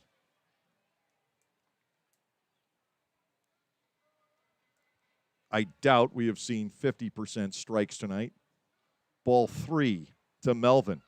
And again, I'm inclined to start Gindel. 3-2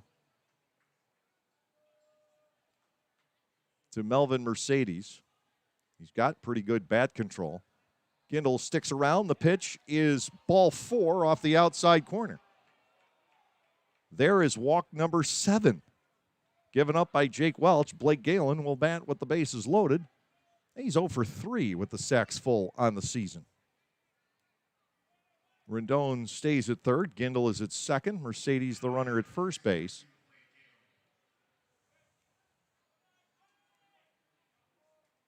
Galen with a ground out and a sac fly so far. 0 for 1 with the RBI, his 27th of the year. Gindel has his 30th.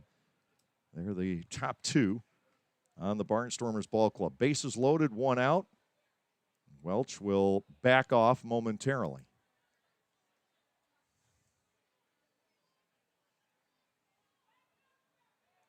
Barnstormers seek their first lead of the ball game. Galen fouls it straight back. Were there no net, I would have had company. 0-1 on the Lancaster first baseman. Just 4 for 19 against York on the year. On deck is Robinson.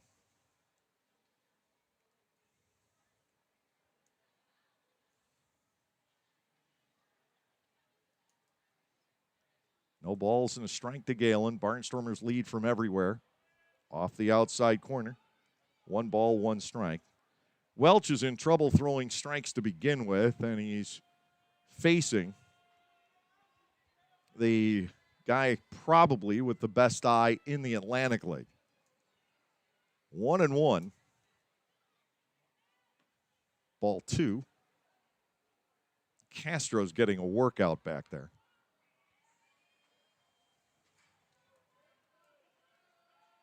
Already a pass ball and a wild pitch this inning, a wild pitch last inning. Blake Galen batting at 2 balls and a strike. The delivery, ground ball shortstop. This has a chance to be 2 out at second. Espinal, the return throw to first, and holding the bag is Tyler Hill with a marvelous sprawling stop. The double play gets Welch out of the inning. The Barnstormers are able to tie the game with 2 runs on 2 hits, no errors, 2 runners stranded. The double play killing the rally for the Barnstormers in the top of the 4th at the end of 3.5 here at Peoples Bank Park. It is Lancaster 4 and York 4. There are those who say, leave well enough alone. If it isn't broken, don't fix it. You don't mess with success. While others have something quite different to say.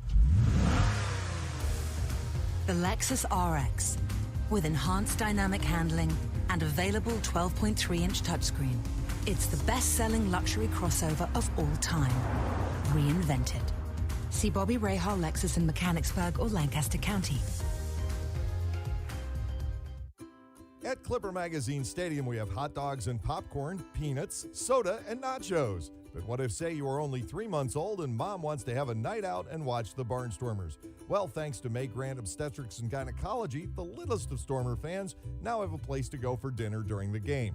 Tots can take mom to the Little Sluggers dugout behind Section 13 at the stadium for a comfortable private feeding experience. A brightly painted room with comfortable furniture and TVs tuned to the game, it is the perfect spot for baby and mom during a night at the ballpark. Another night with a lot of walks, a lot of runs, not too much in the way of hitting. 4-4. We go to the bottom of the 4th inning. Encarnacion, Kenley, and Hill scheduled for the York Revolution in this tie ball game. That double play was enormous for Jake Welch and the York Revolution. You're facing one of the best hitters in the history of the Atlantic League with the bases loaded in a tie game.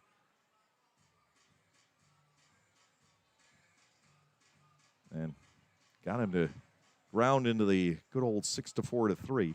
Here's Encarnacion, a strikeout victim against Silk in the 2nd inning. And then after that, the problems started for Augie. He walked the next 3, and he walked them all pretty quickly. A strike is taken by Encarnacion. It is 0-1. 62nd pitch of the night for Augie Silk. Welch has thrown 79.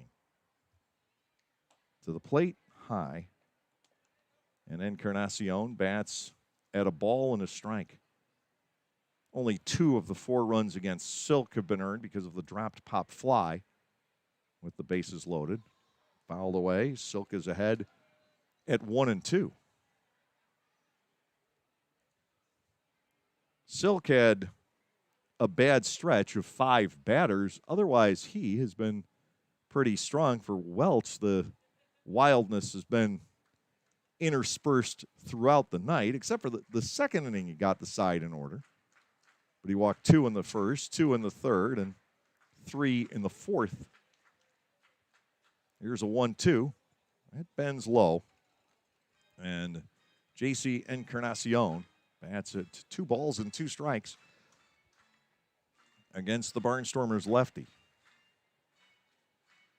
Game is all kinds of weird. Swung on and missed. Fooled him off speed. 3rd strikeout in a row for Silk and his 4th total.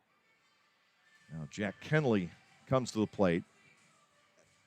It's hard to construe this, but it looked this way back in the 2nd inning that Silk faced the one left-handed batter in the lineup, and as a result of maybe changing his approach with the guy facing him from the other side of the plate, just lost control for 3 batters, and that's what he was doing to Kenley in the 2nd inning. He was missing badly outside every pitch, never could bring it back until Sanford went after the first pitch, popped it up, and it was dropped. So all kinds of mess in the 2nd inning. Here's a 1-0 to Kenley. Ground ball, handled cleanly by Mercedes. 2 outs in the inning. 5 in a row, set down by Silk. Tyler Hill, the first baseman to step in. He walked as well back in the second. Silk got the side in order in the first inning. He got the side in order after the leadoff home run in the third. And he's working on it here in the fourth inning. 4-4, 2 outs in the lower half of the fourth inning. Silk ready to go. Hill takes a ball down low. 1 ball, no strikes. Total of 11 walks in the game. 1-0 to Hill, swatted foul to the right side. It's 1-1.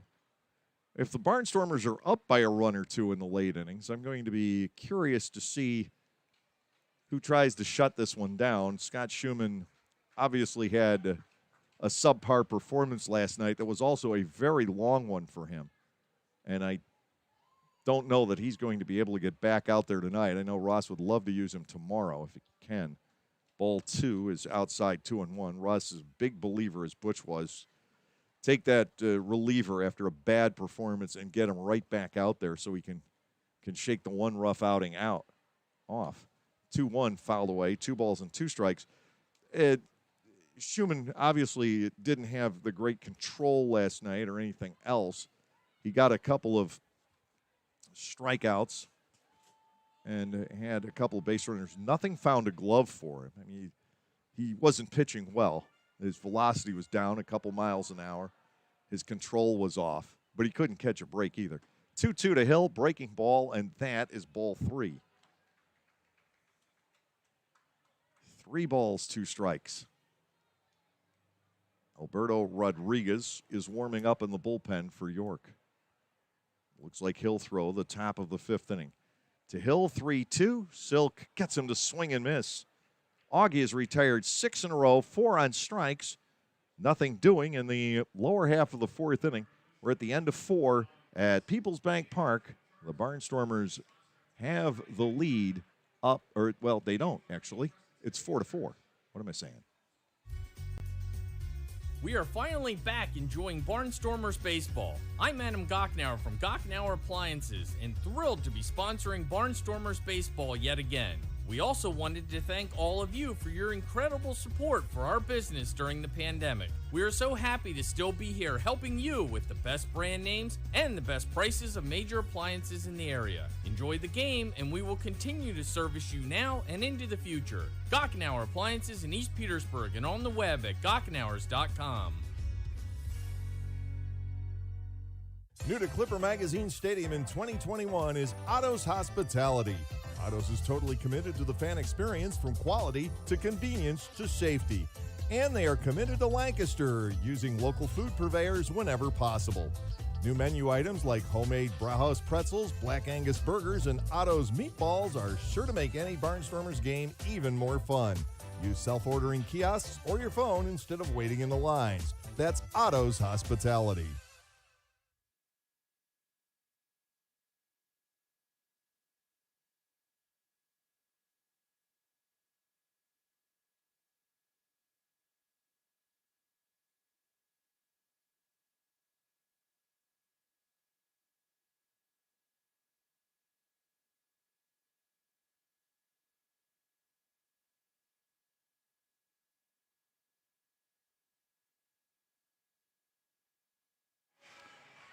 Trayvon Robinson leads off the 5th. He has walked and he has single home run with a smash off the glove of the starting pitcher, Jake Welch. Welch unable to go through the first 4 innings without incident, that's for sure. We were told Rodriguez was likely to come in the game, but Welch is still out there. Score is tied, and Robinson stands in. Foul tipped at the plate by Trayvon. It's 0-1. DeAza on deck, and then Devon Torrance. With Augie Silk still in the game, the DH spot is occupied by Torrance, who pinch ran for Kelly Dugan just last inning. 0-1. Robinson pokes a foul to the backstop. It's 0-2. The Barnstormers are hardly knocking Welch around here. He's given up only 3 hits, but he's walked 7, thrown 2 wild pitches, and Lancaster's been able to parlay that into 4 runs. 0-2, Robinson swings and misses. Tough plate appearance for Trayvon. Welch gets his first strikeout. And here is DeAsa, who is 0 for 2. The Barnstormers at home are batting .339 as a team. They're not close to that when on the road, but the records are fairly similar. Now DeAsa steps in. Ball 1, high and outside. Welch, when he's missed, he has missed significantly. Silk has been around the zone. Still some walks. Good-looking breaking pitch. Welch draws even with DeAsa at 1-1. The Barnstormers, as I said, .339 when the team is at home, .262 on the road. Bouncing to the backstop, and DeAsa will have to pick himself back up, facing Welch at 2 balls and a strike. Torrance waiting in the on-deck circle, a 4-4 ball game, top of the 5th inning. Welch looking to get his ball club at least through the 5th.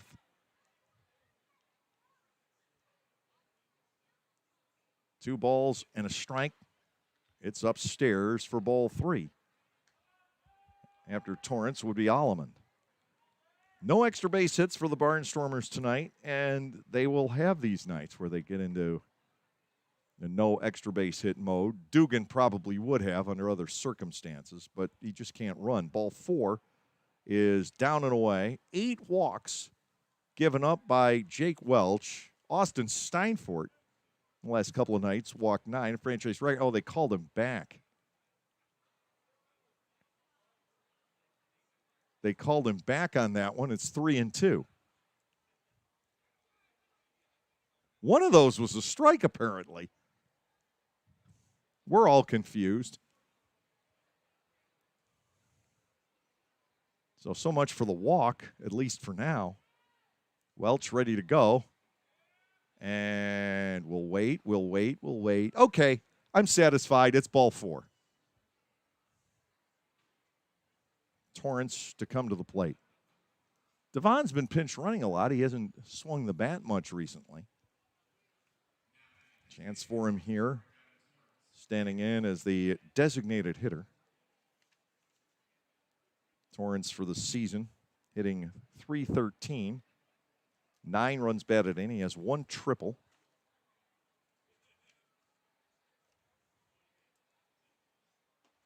Good, sharp breaking ball across for a strike from Welch. It is 0-1. Devon's triple coming on Sunday against West Virginia. Same inning that DeAsa had one.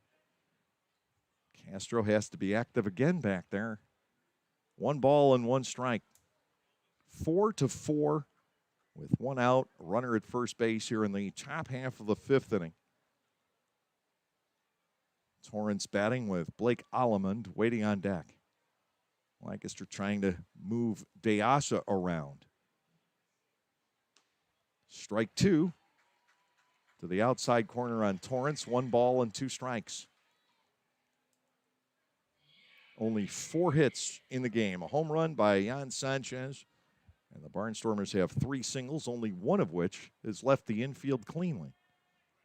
That was Dugan's fly ball off the wall in the left field corner. Pickoff throw to first. DeAsa, who's 5 for 8 stealing, is back in. That was, in ways, the start of the Barnstormers' downfall last night when DeAsa was thrown out trying to steal second base in the 5th inning. At the time, Lancaster was up 5-1. Very high and outside. As I said, when Welch misses, boy, does he miss.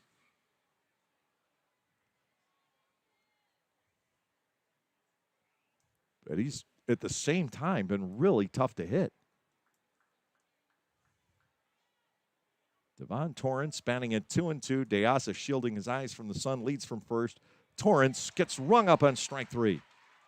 Welch nails the inside corner. That's his second strikeout. Blake Allemond will step to the plate. Allemond is fly to left.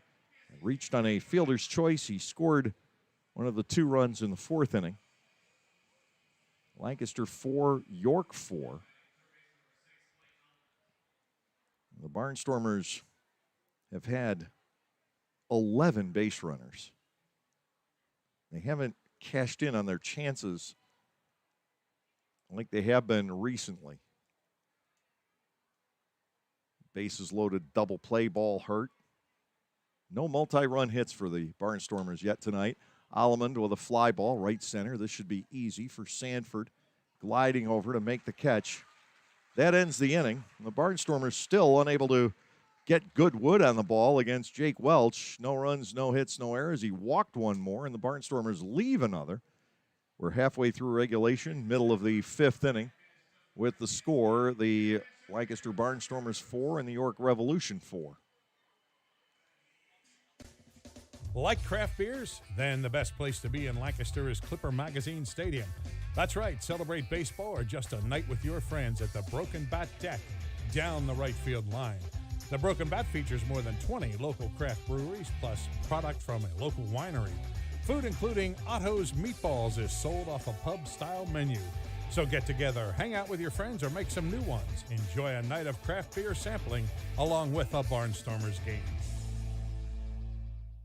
I'm an aficionado. I'm a sneakerhead. I'm a foodie. Gamer. I'm a gym rat. There are many names for enthusiast. A fashionista. But there's only one way to become one. By going all in. The Lexus IS Sports Sedan is our obsession. Relentlessly engineered and designed to be the most responsive IS ever. It's what we call going all in on the sports sedan. The Lexus IS. See Bobby Rahal Lexus in Mechanicsburg or Lancaster County.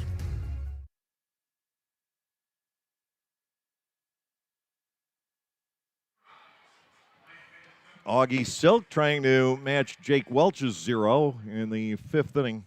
It will be Espinal, Sanford, and Sanchez coming up for the York Revolution in this 4-4 ball game. The sun getting much lower in the sky behind the third base seats. Right field here is striped in shadow, with whether it's people, I doubt, or structures getting rid of some of the sunlight, blocking it over part of right field.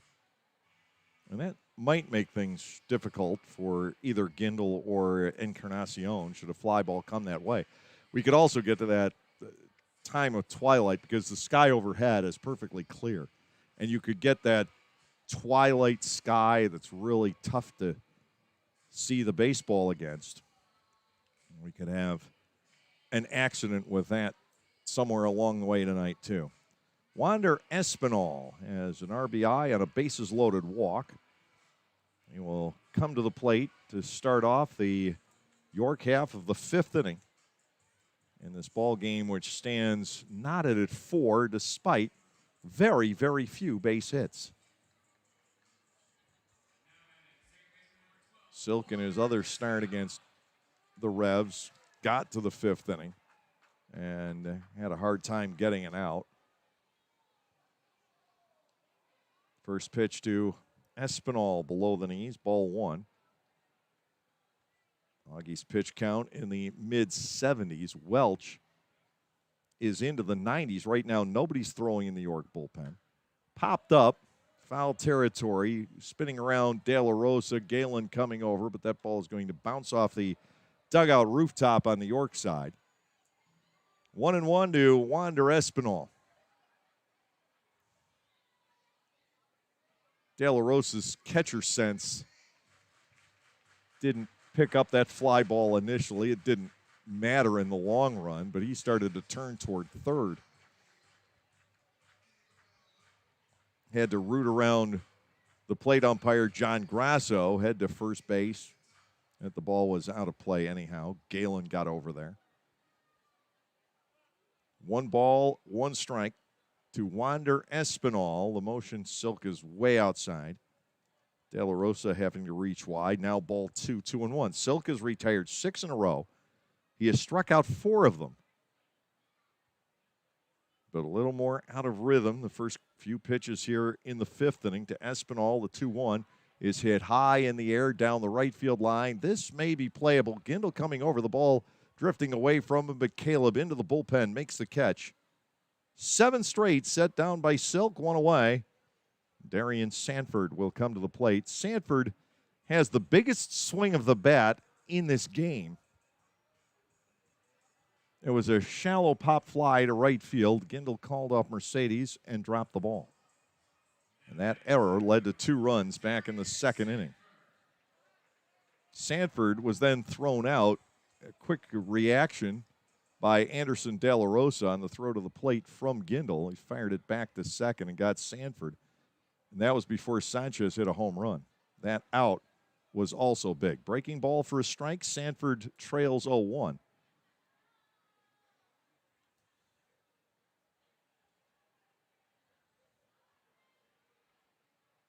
Silk delivers a 2nd strike. 0-2. Bottom of the 5th inning, 4-4 here in York.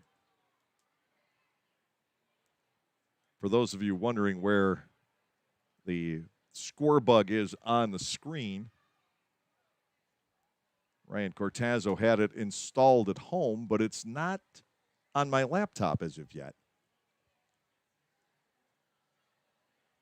Ball 1, 2 strikes with 1 away. The kick and the pitch, and Sanford gets the feet taken out from under him.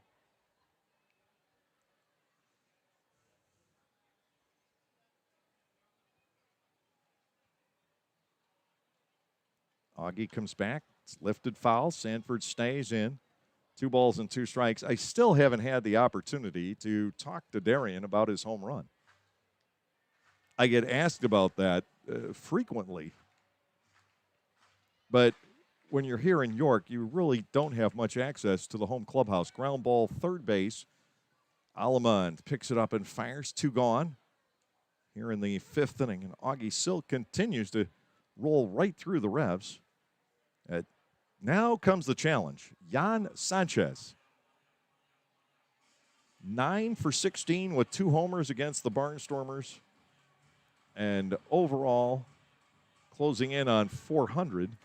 Going 1 for 2 tonight. He started at 392.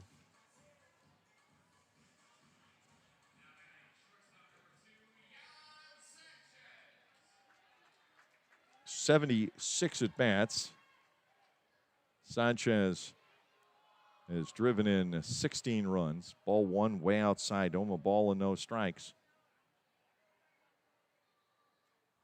He's hitting .395 at the moment. 1 ball and nothing. The pitch from Augie is inside 2-0. I talked about Augie Ojeda. What about the old-time cartoon character, Augie Doggy?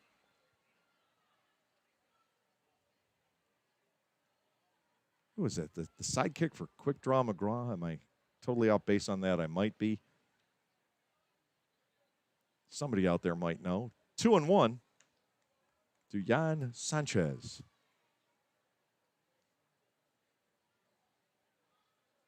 From Augie Silk, who amazingly is working on a 1-hitter right now. That hit was the Sanchez homer. Ball 3 circles around low. 3 balls, 1 strike with 2 outs, nobody on. Bottom of the 5th inning in a tie game. A weird one at that. 3-1. Sanchez works out the walk, and that will bring on Carlos Castro. Silk walks his 5th. Welch, the York starter, has walked 8. Tonight is no different from any other night involving the Barnstormers as far as the bases on balls are concerned. We had seen in the first 31 games of the year 411 walks, an average of about 13 and a quarter per game.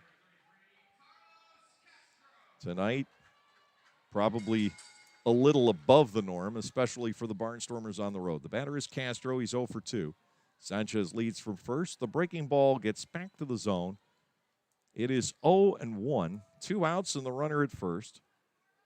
Augie Silk has reached 90 pitches for the game. This is fairly even between the two starters tonight. 0-1. And to Castro, a swing and a miss. Another hook from Silk. And it's no balls and 2 strikes. So we hear a series of firecrackers going off. It is the 4th of July weekend, so happy Independence Day weekend. After last year, let's just turn this into a 4-day celebration, Friday through Monday. Why not? Celebrate our great country, 245 years old. 0-2, popped up foul and out of play. For the most part, we're at least out from under the oppression of that horrible pandemic. It's still around. I'm not going to deny that. But nowhere near as horrible as it's been. No ball, 2 strikes to Castro. Jan Sanchez, the base runner, 1 for 2 stealing. And the 0-2, Silk comes after him. It's a hard hit ground ball foul up the third baseline. Castro continuing to battle in this 4-4 game, lower half of the 5th inning. And it's amazing, we've seen only 4 hits, a home run, and 3 singles.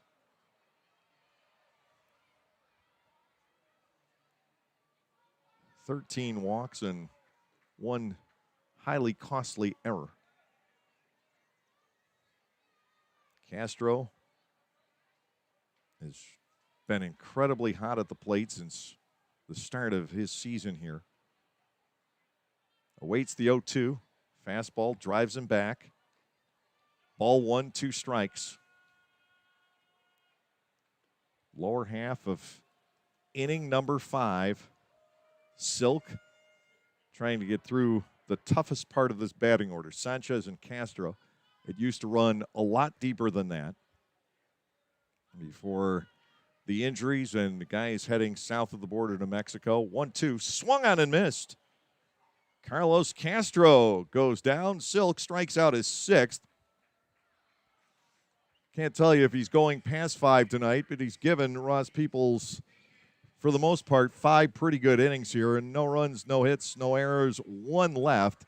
We're at the end of 5. The Barnstormers and the York Revolution knotted at 4.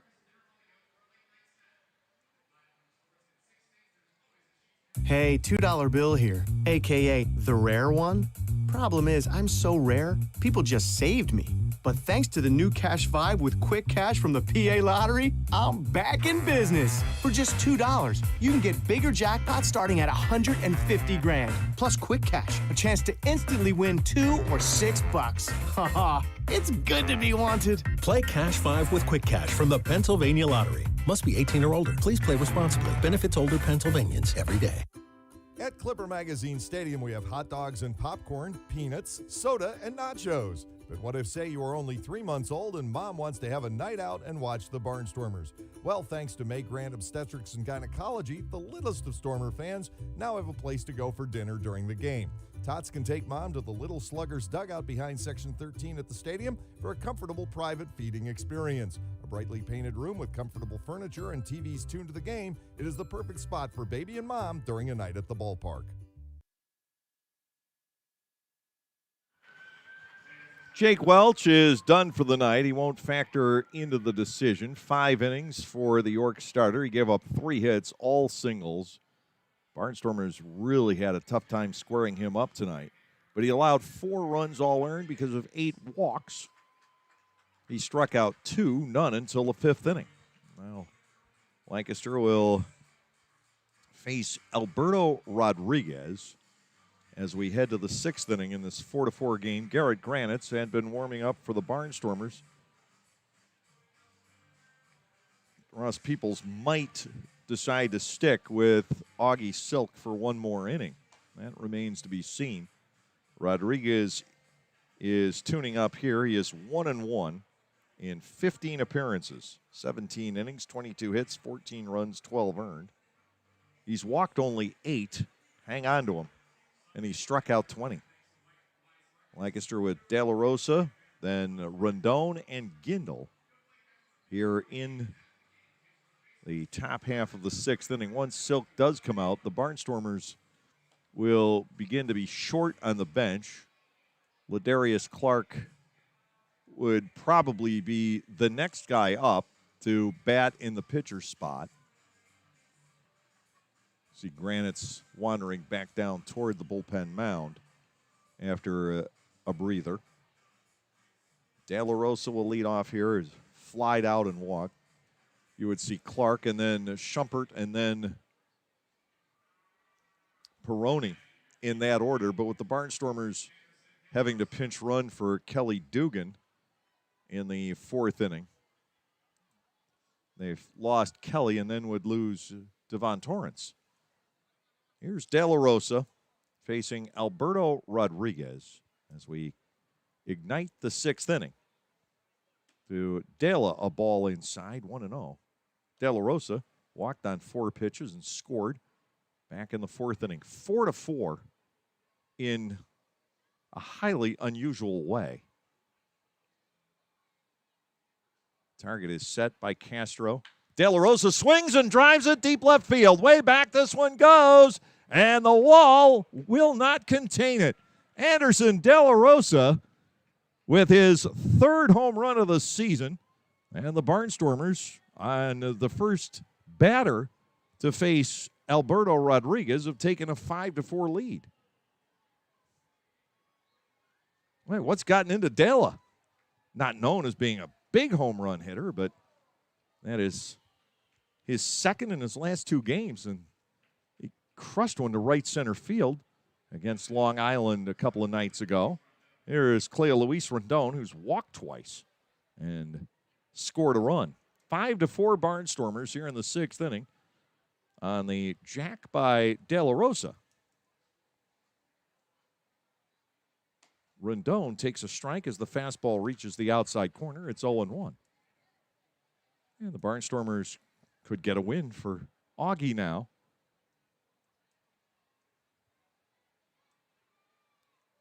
Nothing in 1 to Rondon. Rodriguez comes back, missing up and away. Caleb Gindel is on deck. Gindel's perfect for tonight. The Barnstormers haven't done a lot of hitting, but they've still got 5 runs on the board. It's a tough lineup for the opposing pitchers night in and night out. It's not only can these guys swing the bats, but Lancaster has a lineup of incredibly patient hitters. You call a tight strike zone, they will exploit it. 2-1.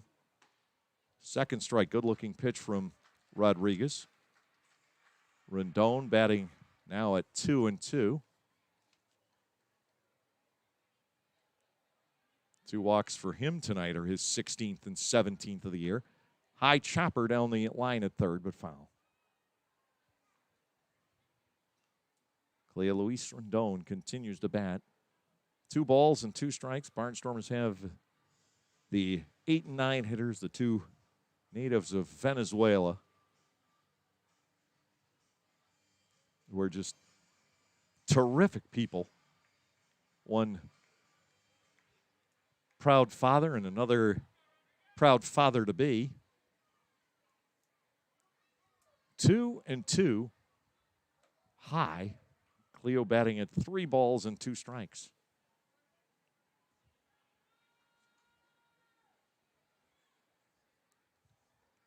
Nobody out. The Barnstormers taking the lead on the De La Rosa homer.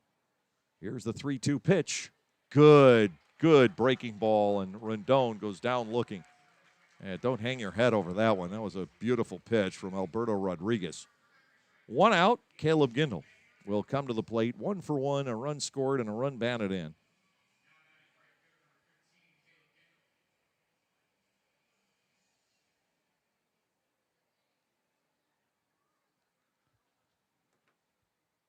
One out, nobody on.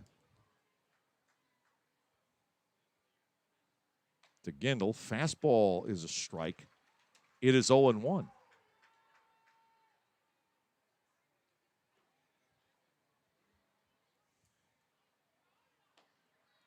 Check swing. Gindle's down 0-2. Rodriguez has caught fire here in the 6th inning. Coming back to strike out Cleo Luis Rendon. He has Gindle, 0-2. Melvin Mercedes on base again tonight. He walked back in the 4th inning. He waits on deck. Ball 1 to Gindle. 1-2. 5-4 Lancaster in the top half of the 6th inning. And it does look like Granites will be coming in when we get to the bottom portion. Here's the 1-2. Gindle swings and misses. Rodriguez is fanned 2 in a row. That brings on Mercedes. He's grounded out twice and walked. Man who has failed to reach base only once in a game he has started, and that was a first game of a doubleheader at Southern Maryland. He has started 30. He's reached base in 29. 2 outs, base is empty. It breaks inside to Melvin. Ball 1, no strikes. Blake Galen is on deck. Lancaster still has mustered only 4 hits against York pitching tonight. York only has 1 hit against Augie Silk. Mercedes, ground ball the other way. Easy chance for the shortstop Sanchez, but his throw gets away from Hill. Sprinting for second base is Mercedes. A high throw there is yanked down by Sanchez. That will be a throwing error, giving the Barnstormers a runner at second base for Galen. Sanchez upset with himself. Firing the ball where Tyler Hill could not reach it.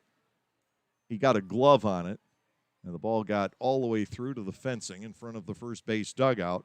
Lancaster will have the opportunity with Galen stepping in 0-2 with a sacrifice fly for Blake tonight. First error by York. Opening up an opportunity for an insurance run for the Barnstormers here in the 6th inning. To Galen in the dirt. Good job knocking that down by Castro. Ball 1, no strikes. Lights have taken hold at Peoples Bank Park. We have a lighter crowd tonight. They'll increase over the weekend. We've got some fireworks coming up. Speaking of fireworks, there's a show tomorrow night at Clipper Magazine Stadium. Whole night of family fun and entertainment tomorrow, starting at 6. Head on out to the best ballpark in the Major League Baseball Partner Leagues, Clipper Magazine Stadium tomorrow night. No Barnstormers game. The team will be over here in York, but enjoy the night in Lancaster. 650 North Prince Street, Clipper Magazine Stadium. Stop on by. 2-0.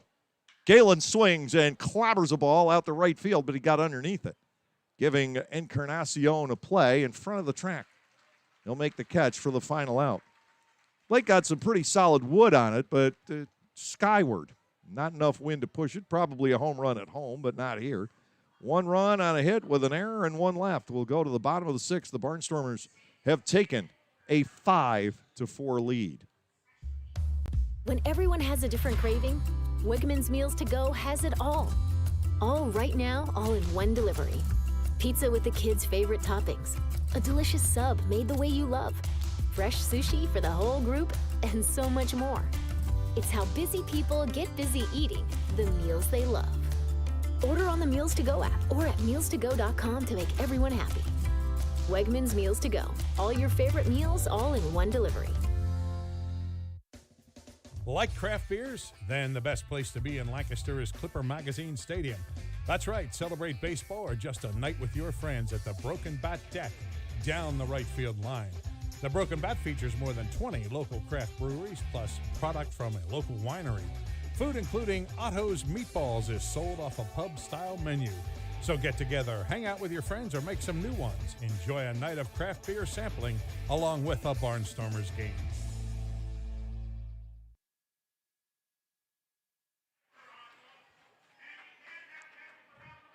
Some comedian back in the day, and it might have been Johnny Carson. I can't remember. Used to have the expression, wrong again, yak breath. And I was here as well. Silk remains in the game for Lancaster. I had thought at one point that would be the case. Then Granite started tuning up once more. Lancaster will try to get Silk through the sixth inning. He has pitched brilliantly outside of the second and the first batter in the third. He walked 4 in the second inning.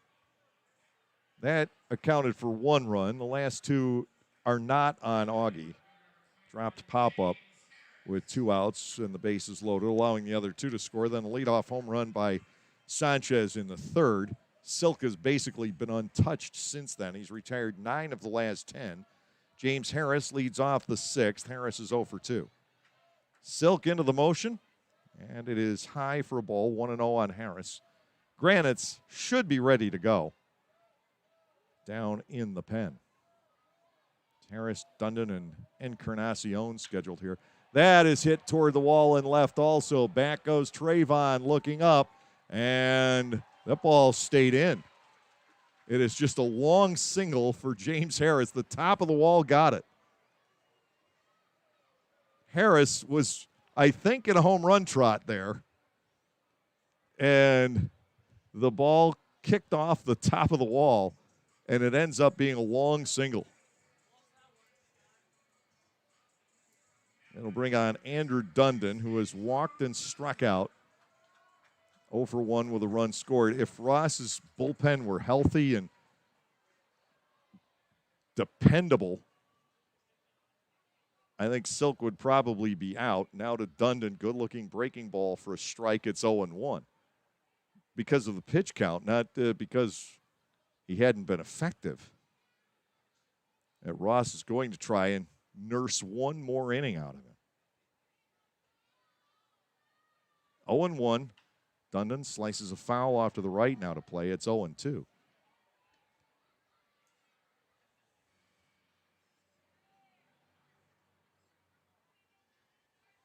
Harris, the runner at first, he's 2 for 2 stealing. And you could see him go here. Silk peering in, getting the sign from De La Rosa. Here's the pitch, high, and ball 1. Tying run on at first base. Anderson De La Rosa with the tie-breaking home run over the arch nemesis leading off the top of the 6th. Harris came within a foot anyway of matching it. He does take off. The pitch is high. De La Rosa's throw is high.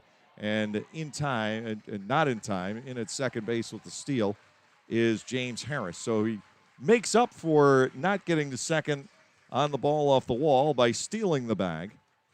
That tying run is in scoring position. De La Rosa's throw not where he wanted it to be at the second base bag. We've seen how good Mercedes is at fishing the ball out and tagging if you skip it. That was too high. And off the wrists and fouled away. Dundon continues to bat at 2 balls and 2 strikes.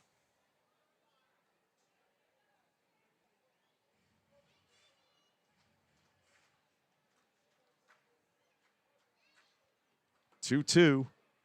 High. Dundon quickly getting the jaw out of the way. Silk has gone to 3-2 with J.C. Encarnacion waiting on deck.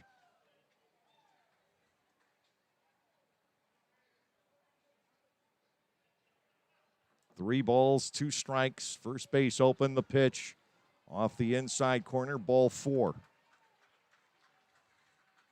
Augie Silk walks his 6th, and now runners are at first and second with nobody out for Encarnacion, who has struck out twice. Jack Kenley, the designated hitter, waits on deck, and Ross will head to the mound. It's the nightly caught between a rock and a hard place. Ross is never quite sure which way to go. He made a tremendous call on Wednesday night, as it turned out, leaving DeSabatino in for an extra inning. That was a big part of that 16-8 win and saving the bullpen there.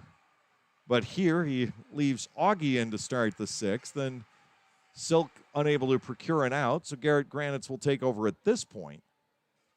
2 on, nobody out, and we will go to the bullpen for the Lancaster Barnstormers. Garrett Granite's taking over. And back to our mythical studios for these messages. 72 years and 4 generations and still going strong. We are Gochenauer Appliances in East Petersburg, and we want to be your appliance store now and into the future. We sell all the best brand names of appliances at the very best prices. We also deliver, install, and service what we sell. Shop local and with your 4th-generation hometown appliance store. Come to Gochenauer Appliances and see what a great appliance purchase experience is all about. You can even shop from home now at Gochenauers.com. Thanks for your support. Localflavor.com, local flavor. Localflavor.com, local flavor. Excuse me, are you saying localflavor.com? Oh, yeah, it's where I save big bucks on all kinds of things. Home improvement projects, dining out, family fun, electronics, jewelry, clothing. I even bought my wife a fancy spa package for half price. Half price? Yep, you know all the deals you find in Clipper Magazine. I love Clipper Magazine. Well, they're all on localflavor.com too. And you can get them right on your phone thanks to localflavor.com's mobile app. Here, take a look. Well, this app is amazing. Look at all these restaurants, amusement parks, car washes, fitness centers. This is worth sharing about. Exactly. Localflavor.com online, the Local Flavor mobile app, and Clipper Magazine together. It's like a triple play. Do the cheer again. I'm in. Localflavor.com, local flavor. Come on, everybody! Localflavor.com, local flavor. Localflavor.com, local flavor. Garrett Granitz has come on to face JC Encarnacion with runners at first and second, nobody out. Encarnacion struck out twice against the starter Augie Silk, who threw 104 pitches over the course of his game tonight, 5+ innings, 2 hits. And right now, 4 runs, 2 earned. Both these men belong to him. He could win, draw, or lose here tonight. Breaking ball for a strike on Encarnacion. Granitz gets ahead at 0-1. A submarine throwing right-hander, Garrett Granitz, originally from Wisconsin, living in Florida. Breaks the 0-1 pitch off the outside corner. It's a ball and a strike. Granitz is in his 10th game. No record and a 5.59 ERA, 16 hits in 9 2/3 innings. 1 ball, 1 strike. The pitch is lined down the right field side, and Encarnacion has an extra base hit into the corner. Harris will score. Dundon will be held at third. Encarnacion, an RBI double, and the ball game is knotted at 5 here in the bottom half of the 6th inning.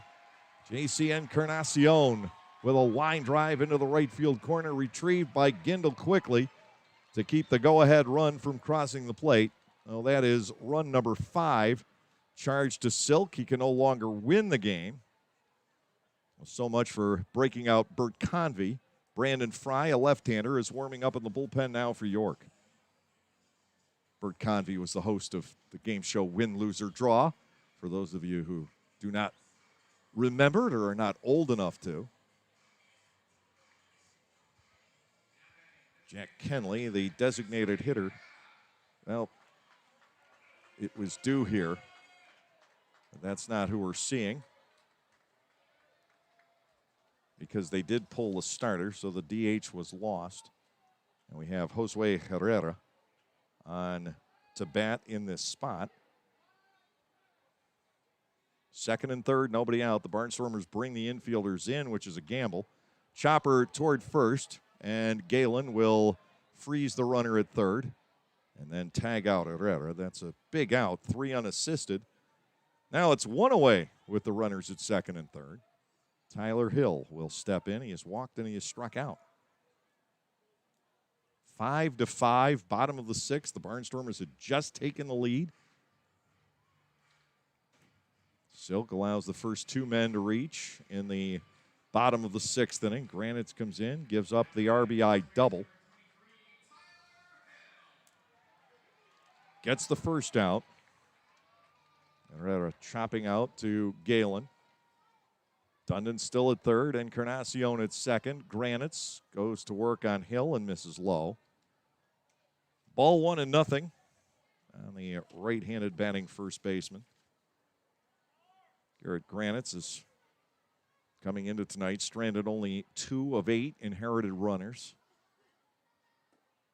Ball 2 is low, 2-0. Ross is to the point he just doesn't know what to do.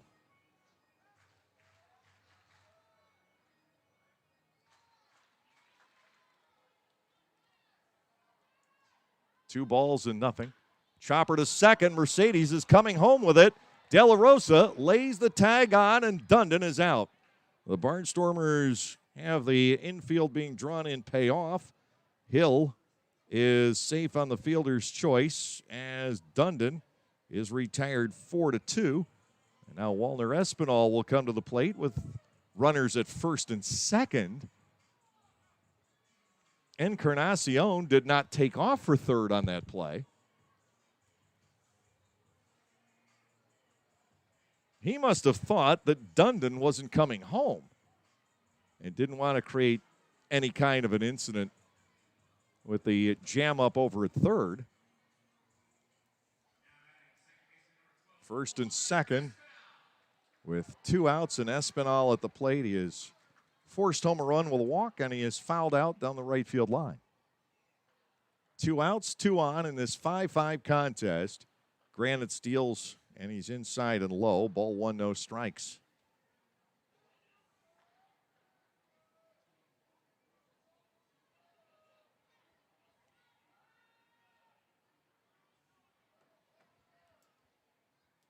One and 0.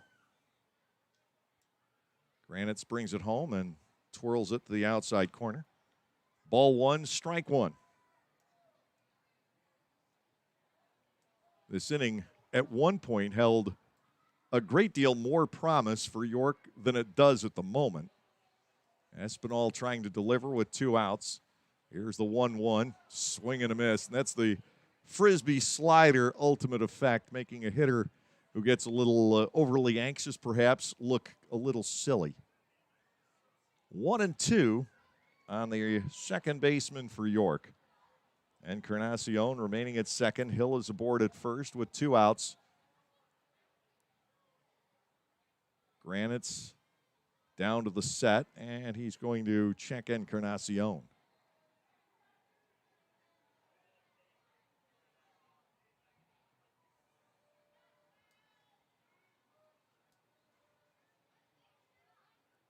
One, 2.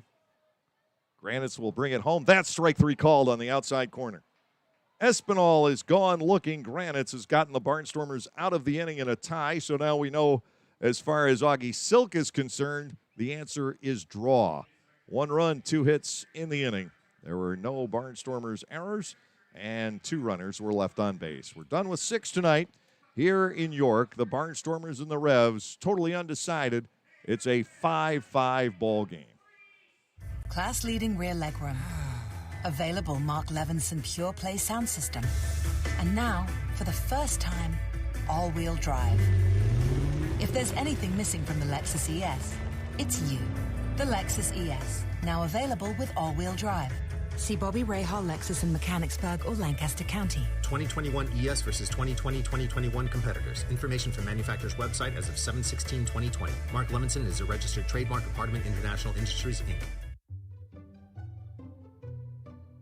Bummer. The Barnstormers are on the road and you're looking for something to do. Clipper Magazine Stadium still has the answer for family fun. The summer movie series returns, presented by Lidl Supermarkets on selected nights throughout the summer season. Bring the kids out to the ballpark for family-friendly movies. For just $6.50 per person, you get to sit on the outfield grass and enjoy a film on the big screen in left center field. Showtime is 7 p.m. For more information and movie listings, go to LancasterBarnstormers.com and click on the events page.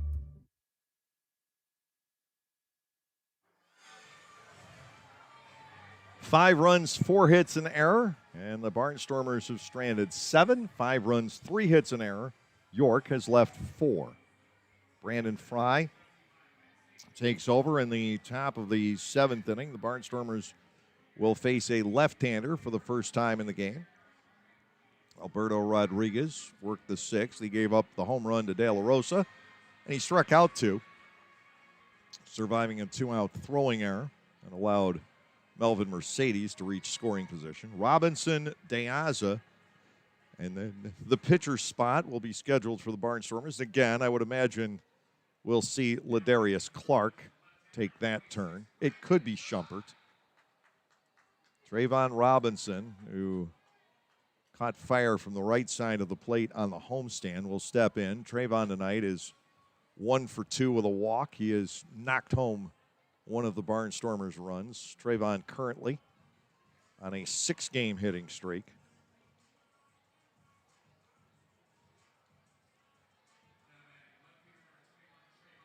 Robinson hit a home run right-handed. Also had a triple right-handed in the last series. Fry will come to the plate. Inside and low from the former New Britain B. Brandon Fry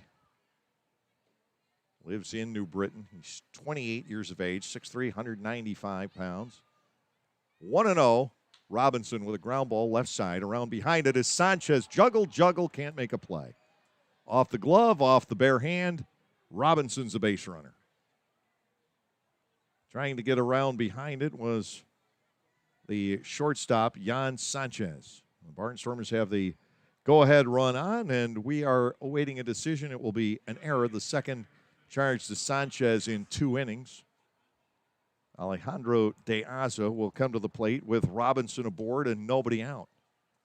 Second error charged overall to the York Revolution in the game.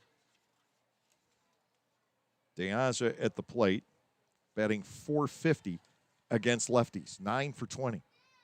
Fry stares down Robinson. This is badly inside to DeAza. Ball 1-0. It's against the left-handers where DeAza is especially a magician. Able to spray the ball all over the place, almost where he wants to. Lined, caught by the diving third baseman Dundon. Case in point, DeAza aiming for left field, and Dundon makes the spectacular catch. He was playing in for the bunt. Put a star by that one in the scorebook. The York defense giveth, and the York defense taketh away. An error followed by a spectacular diving catch from Andrew Dundon. DeAza dismayed at that result. He thought for sure he had a base hit. All along he's thinking, I'm going to cross him up. I'm going to hit a line drive through the left side. I'm going to get myself a base hit. We're going to have runners at first and second with nobody out. Jordan McCrum right now warming up in the bullpen for the Barnstormers. And here is Ladarius Clark as expected.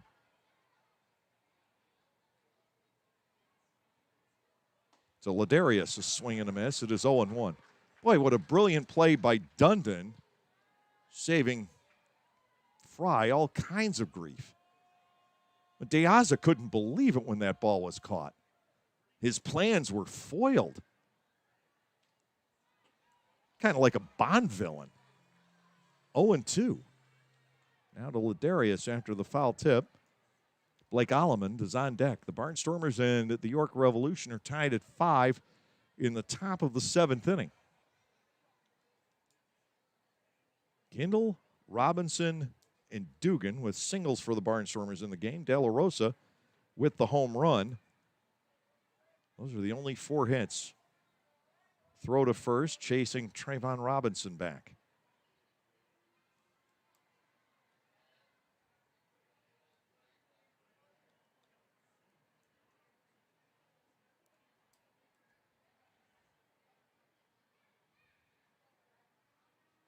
Nothing in 2 on the pinch hitter.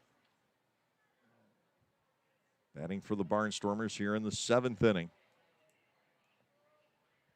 Infield set, double play depth. Fry ready to deliver. He is up with it. Ball 1 and 2 strikes. First of 4, and they're all evening games here this weekend.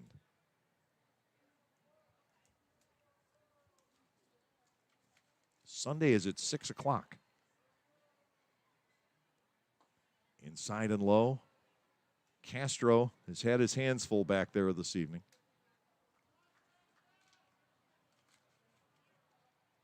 Two balls, two strikes.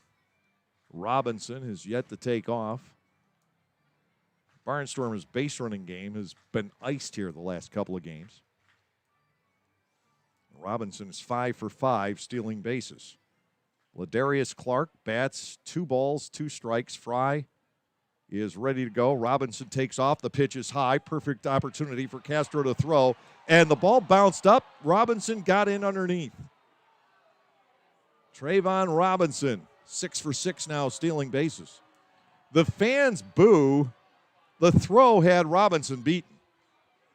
But the ball hopped up and Trayvon got in underneath. Clark is batting at 3-2. The Barnstormers with 2 chances to retake the lead. Castro with that high fastball was just in perfect position to make that throw.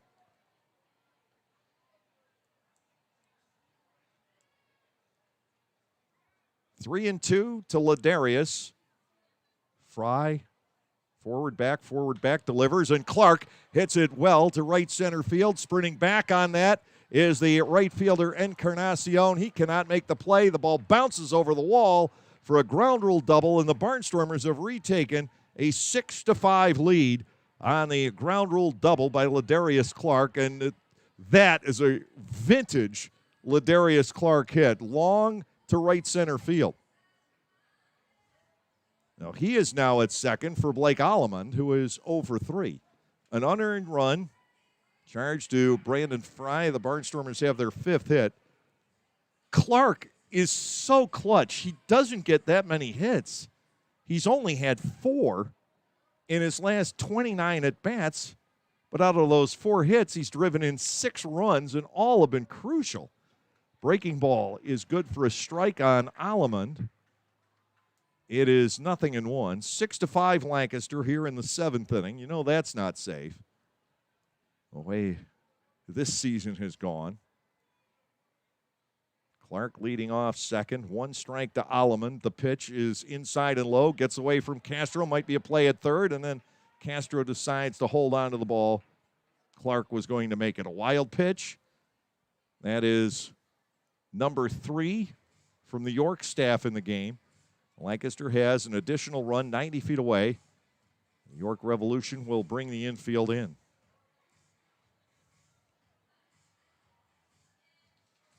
Boy, where could this inning be if it hadn't been for that splendid catch by Dundon? Allemond bats 1-1. Clark up the line from third. Fry ready to go. The pitch, a breaking ball, swung at and missed. Allemond trails at 1-2. He is 3 out of 6 getting the runner home from third base with fewer than 2 outs. 1 ball, 2 strikes. De La Rosa is in the on-deck circle. To Allemond now, a check swing and a pitch low. Ball 2 and 2 strikes. We heard the crackle of some fireworks in the background. Nothing like last Friday, though. Gabriel Moya on the mound facing the West Virginia Power, and we had the fireworks show over the wall in right center. Close enough that the explosions were easily audible. 2-2. Allemond tries to get Clark home. The pitch is ball 3.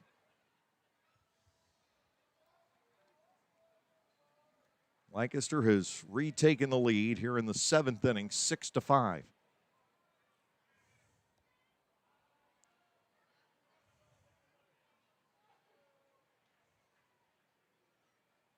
Payoff pitch is coming to Allemond. 3-2. He swings and misses. I don't know if that would have been ball 4 or not. Allemond is gone on strikes, and that is a very big out for Brandon Fry. De La Rosa now will need a base hit. Anderson with a fly out, a walk, and a home run tonight.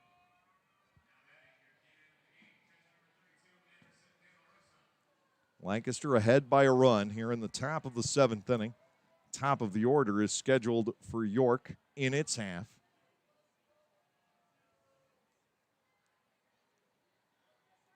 Ladarius Clark has just broken the tie on a ground rule double. It's unfortunate that that ball hopped over the wall. Robinson was going to score anyway. Clark might have gotten a third. He would have scored on the wild pitch, I think. Maybe not. Breaking ball is high. It would have been tough to come home on that, the more I think about it. Going from second to third was one thing, but the ball would have been right in Ladarius' path had he been at third, so probably not. 1-0 on De La Rosa. Fry is ready.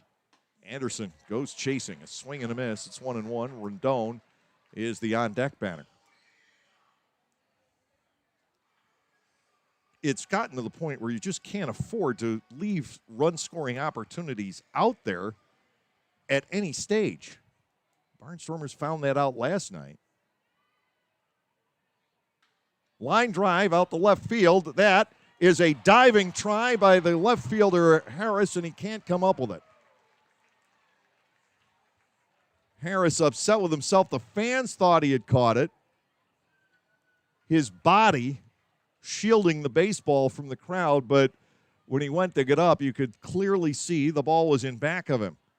Anderson De La Rosa with a clutch single to make it 7-5 here in the top of the 7th. Here is Rendon, who has walked twice and struck out once. Lancaster with 2 on the board. Nice night at the plate for the Barnstormers catcher De La Rosa, who came in batting just 197. It doesn't seem that he's only hitting 197. First pitch strike to Rendon. It is 0-1.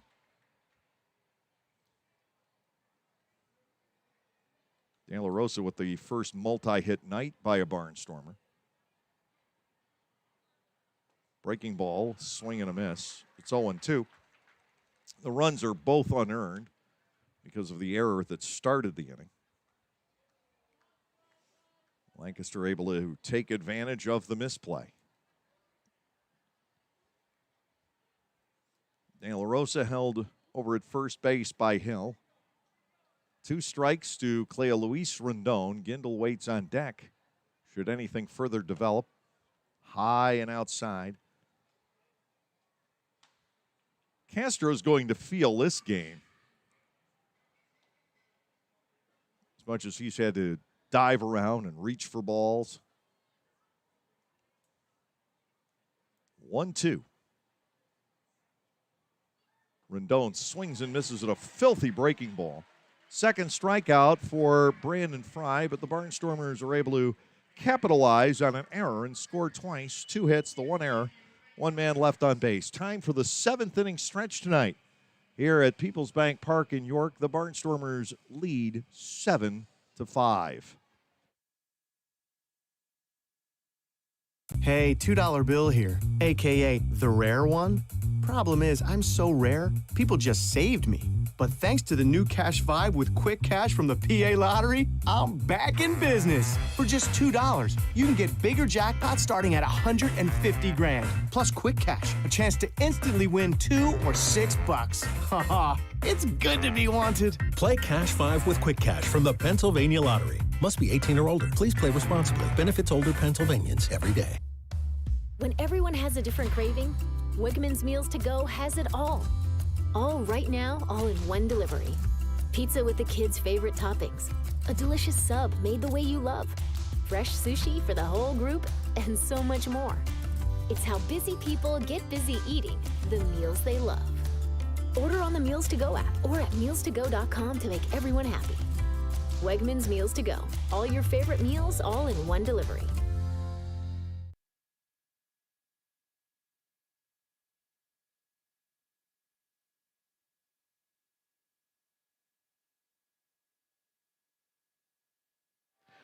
Well, the Barnstormers have gone to Jordan McCrum for the bottom of the 7th inning. Garrett Granitz actually got the Barnstormers out of harm's way, except for the leadoff double, the first batter that he faced.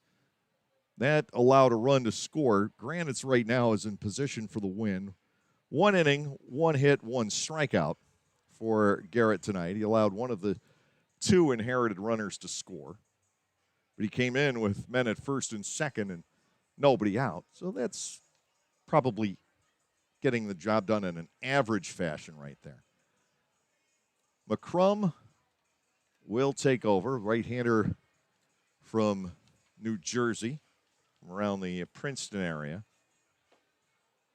Ross has a lot of arms now in that bullpen. It's actually tough to keep track of who's up and who's down on any given day. It's tough for Ross to figure it out, let alone for me.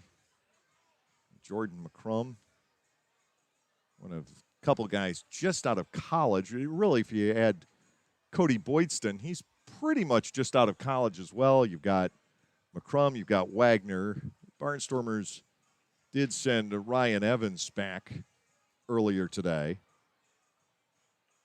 But McCrum had pitched this season at Pitt. Wanger had pitched this season for Miami. Jordan McCrum, 5'11", 175, facing Darian Sanford. 0 for 3 tonight is Sanford. He started the evening batting .200. Right now trying to get on base. Allemond is up on the grass at third, trying to choke off the bunt. Galen plays behind the bag over at first. And McCrum would have to cover that line. Here's the first pitch to Sanford. It's there for a called strike, 0-1. One of the things that Ross has liked about McCrum, and Jordan has gotten hit around a couple of times recently, but he throws strikes when he comes in. And right now, that's definitely a feather in the cap. 0-1 with a 4.26 ERA in 6 appearances. He works to Sanford 0-1. That is cracked out to center field. Room, though, for DeAssa to fade back and make the catch. 1 out, bringing on the seemingly invincible Jan Sanchez. McCrum coming into tonight, 6 1/3 innings, 9 hits, 4 runs, 3 earned, but only 1 walk and 6 strikeouts. How about Boydston last night? 5+ innings, no walks. I met Cody's dad and stepmom when I was leaving the hotel this morning. Wonderful folks, and the dad very proud of what his son is accomplishing right now. First pitch to Sanchez, down and in from McCrum. Ball 1 and no strikes. Jordan's loss was right here back on June 17th with the walk-off home run by Walner Espinal in his first game. 1-0 pitch to Sanchez to the outside edge. McCrum, who had his hair cut earlier today, at least the sides, working 1-1 to Sanchez.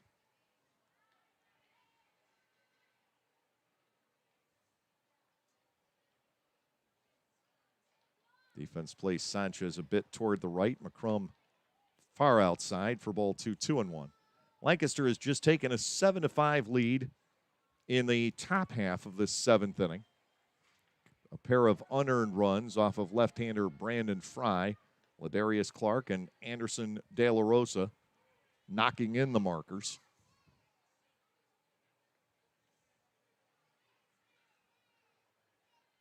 Two and one.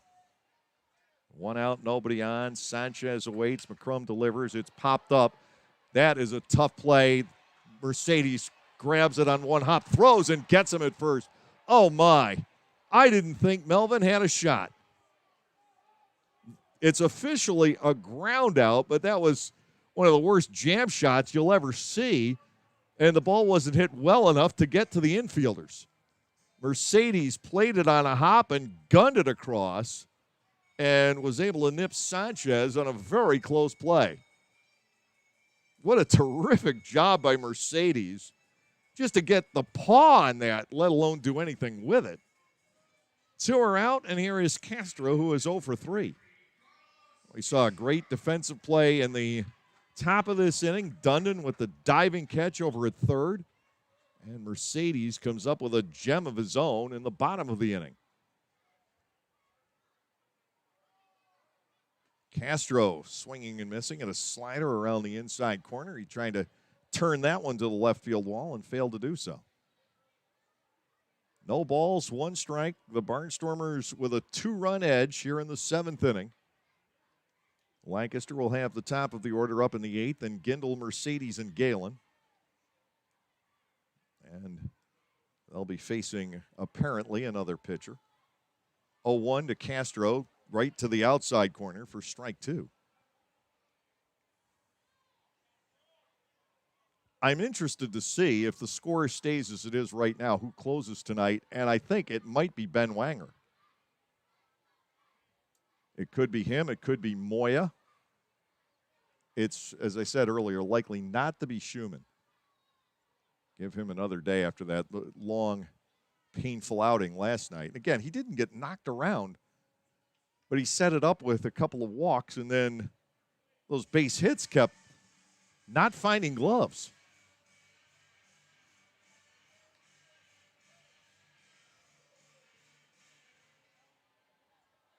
Two strikes here to Castro with 2 outs and nobody on in the bottom of the 7th inning.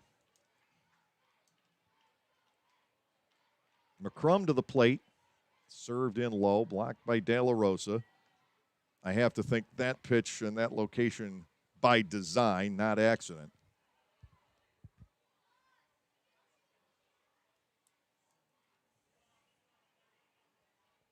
Ball 1, 2 strikes. 2 outs and none on here in this 7th inning. Jordan McCrum ready to go. Fouled back off the 1-2. And we will do it all again.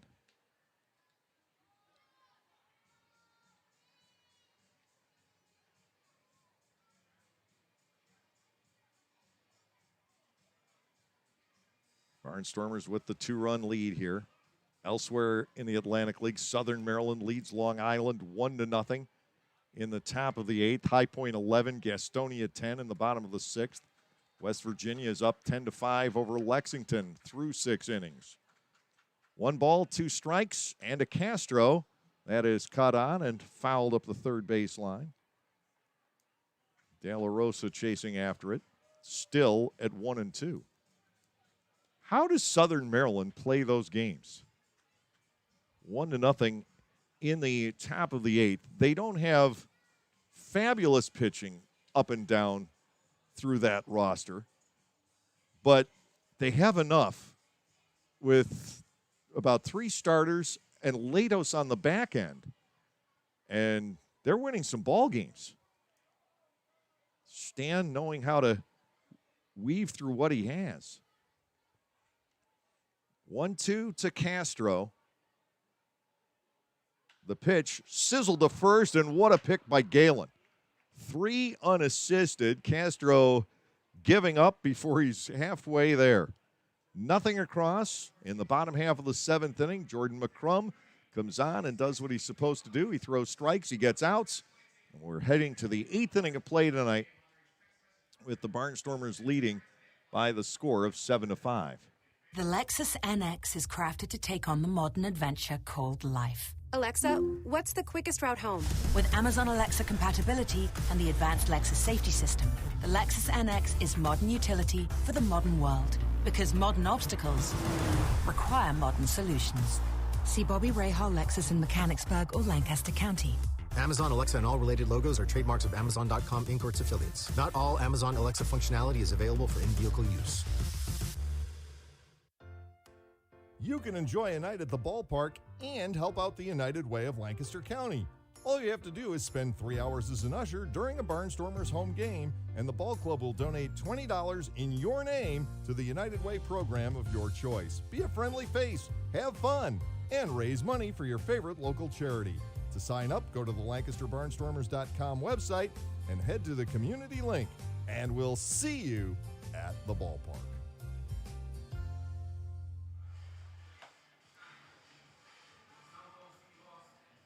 Bubby Rossman has come on for the Revs here in the 8th inning. Hard-throwing right-hander who has faced the Barnstormers a few times previously this year with highly mixed results. He'll be facing the top of the order. Gindel, Mercedes, and Galen all will step in from the left side of the plate. Overall, Rossman is 0-2 with a 4.35 ERA. He's given up 10 hits, 5 earned runs in 10 and a third innings with 8 walks and 17 strikeouts. The Barnstormers have seen him 3 times. He has a loss. He's walked 5. He's struck out 3. He's given up only 1 hit, but 4 runs.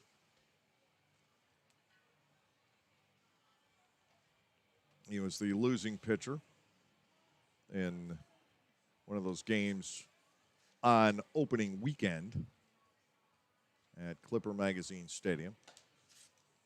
Specifically the Saturday night game, the 11-10 10-inning contest.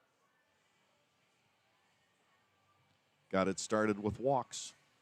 Lancaster was able to score 2. Of course, the ghost runner was already out there. Here's Caleb Gindel, 1 for 2 tonight. His hitting streak is alive. It has been extended to 11, the longest by a Barnstormer this year. That on an infield single back in the 4th inning. He has walked twice. He has a run scored and a run batted in. Facing a tall Bubby Rossman, who fires inside and low, ball 1 to Gindel. This is the hardest stuff that the Barnstormers will have faced this entire evening. Rossman can bring it. Ball 1-0, the count to Gindel. 6 hits for Lancaster, just 3 for York. Caleb Gindel sees ball 2 down low. And a 2-ball, no strike count. Rossman from La Habra, California, is 6'5". And earlier this week, he turned 29. His birthday was Tuesday. 2-0 is ball 3, and Rossman wanted to know where that one was. And John Grasso really doesn't have an answer for him. Except the robot boss said, and I have to agree, 3-0. Gindel will take his 3rd walk of the night. He's not going to be that fussy. And that's exactly what he gets. Ball 4 is inside. Neither Rodriguez nor Fry walked the batter. But overall, the 9th drawn by the Barnstormers in the game. The batter is Mercedes. Melvin is 0 for 3 with a walk. He's yet to get that coveted hit tonight. The Barnstormers do have action in the bullpen. Harris, Dundon, and Encarnacion are the scheduled hitters. High to Melvin, and Rossman is yet to find the zone. He's missed with all 5. 1 ball, no strikes. The count on Mercedes here in the top half of the 8th inning.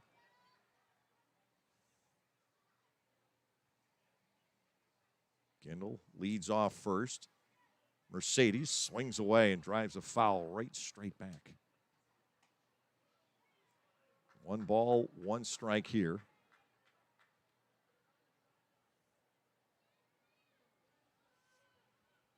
The pitching changes have been straight up into the DH spot. We have not seen a double switch at all tonight. 1 ball, 1 strike to Mercedes. Rossman deals, and again, a foul ball into the twines. Right in the middle section. 1-2. Well, hello. I just had to beetle fly in here. Moya is the guy currently warming up in the pen. He'll try to hold the lead in the bottom of the 8th. The Barnstormers would love to get some insurance in this top half of the inning. 7-5. In other words, it's been a pitcher's duel tonight. Mercedes awaiting the 1-2. It doesn't come. Galen to follow, and then Robinson should the inning continue. Infielders are set at double play depth. Gindel has not budged off first base here. The 1-2. Mercedes lines it, and this one gets past Dundon, who tried to make a second terrific catch, but he couldn't. Melvin Mercedes with his nightly at least one base hit. It's amazing that Mercedes doesn't have about a 15-game hitting streak, or for that matter, on-base streak, considering how successful he has ultimately been. Gindel ahead to second. Mercedes with the base hit. And here's Blake Galen facing Bubby Rossman. Galen is 0 for 3 with a sac fly. He's also grounded into a double play. Gindel and Mercedes, the runners, with nobody out in the eighth inning as the Barnstormers try to break it open here tonight. To Galen, the fastball missing, and it's ball one.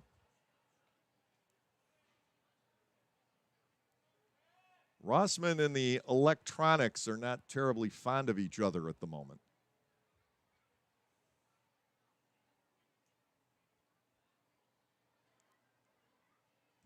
Ball one, no strikes to Blake Galen. Rossman will come to the set, the pitch. Blake jumps back out of the way, and that's a called strike. 1-1.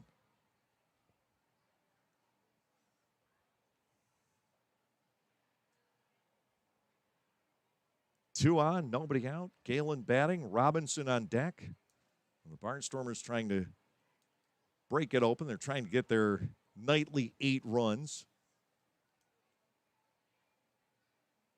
Here's a 1-1. Galen swings, hits a high drive, right center field. This will probably just advance Gindel to third. Back is Encarnacion to make the catch. And Caleb Gindel will move ahead on the deep fly by Galen. Second in a row, virtually identical off of Blake's bat. He got underneath them. The air currents aren't pushing the ball back tonight. Home runs in Lancaster, but not in York. Trayvon Robinson will bat with runners at the corners and 1 out. Robinson is 1 for 3. He has knocked in a run and trying to get Gindel home.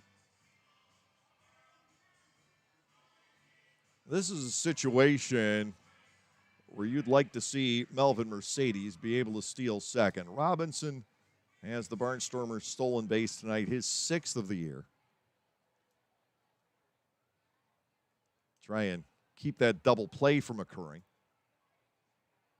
Rossman with 1 out, runners at the corners, works to Robinson. Ball one is off the outside corner. On deck is Alejandro De Aza, who couldn't believe that Dundon caught his line drive just last inning. Barnstormers might have turned this game into a laugher if Dundon doesn't come up with that play. 1 ball, no strikes to Robinson. Rossman comes set. The runner holds at first. Ball 2 is upstairs.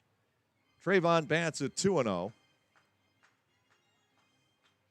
with De Aza looming. 7 hits for the Barnstormers in the game. Home run by De La Rosa, ground rule double by Clark. Just 3 hits for the Revs, but they've got a home run from Sanchez and a double from Encarnacion. It's 7-5. Trayvon Robinson bats at 2-0. Rossman ready to go, brings it home, fouled off. 2-1. Galen tonight is 0 for 4, but it's been a pretty loud 0 for 4. 2 fly balls to deep right field, not back to the track, but close.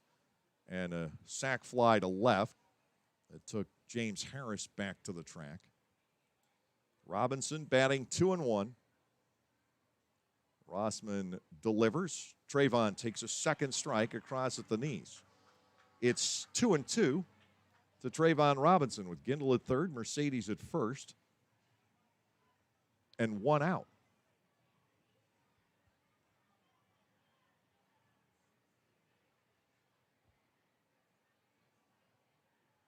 Barnstormers trying to stretch that 2-run lead. At least want to get Gindel home here. Robinson bats 2-2. Rossman to the set. Mercedes takes off. The pitch is high. Castro's throw to the wrong side of the bag. Now a chance back home. Gindel slides, and Gindel's safe at home. Mercedes will now try to go to third, and he is going to be tagged out. Well, the Barnstormers get a little greedy on the bases, but they pull off the double steal. The throw from Castro was bad, and it pulled the coverage, the shortstop Sanchez, out of position, and he just couldn't get the throw home. Mercedes trying to grab the extra bag, so the Barnstormers run into it out there. Robinson batting at 3-2 with 2 outs and the bases loaded.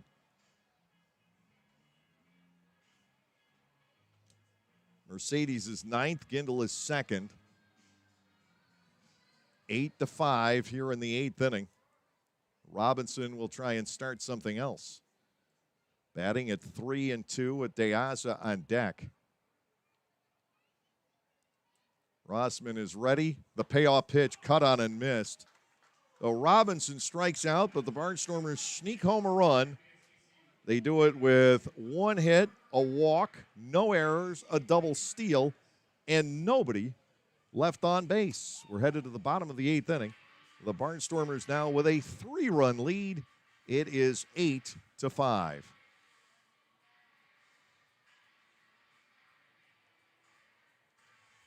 Localflavor.com, local flavor. Localflavor.com, local flavor. Excuse me. Are you saying localflavor.com? Oh, yeah, it's where I save big bucks on all kinds of things. Home improvement projects, dining out, family fun, electronics, jewelry, clothing. I even bought my wife a fancy spa package for half price. Half price? Yep, you know all the deals you find in Clipper Magazine. I love Clipper Magazine. Well, they're all on localflavor.com too. And you can get them right on your phone thanks to localflavor.com's mobile app. Here, take a look. Well, this app is amazing. Look at all these restaurants, amusement parks, car washes, fitness centers. This is worth sharing about. Exactly. Localflavor.com online, the Local Flavor mobile app, and Clipper Magazine together. It's like a triple play. Do the cheer again. I'm in. Localflavor.com, local flavor. Come on, everybody! Localflavor.com, local flavor. Localflavor.com, local flavor. For the youth of our area, the Barnstormers are offering a wide variety of camps throughout the summer to teach everyone some tips on baseball and softball. Camps are offered to kids as young as 4 and as old as 12. Some even involve the parents. They run from June 15 all the way through August 28. For more information, go to LancasterBarnstormers.com and click on the Clinics tab. All presented by Orthopedic Associates of Lancaster.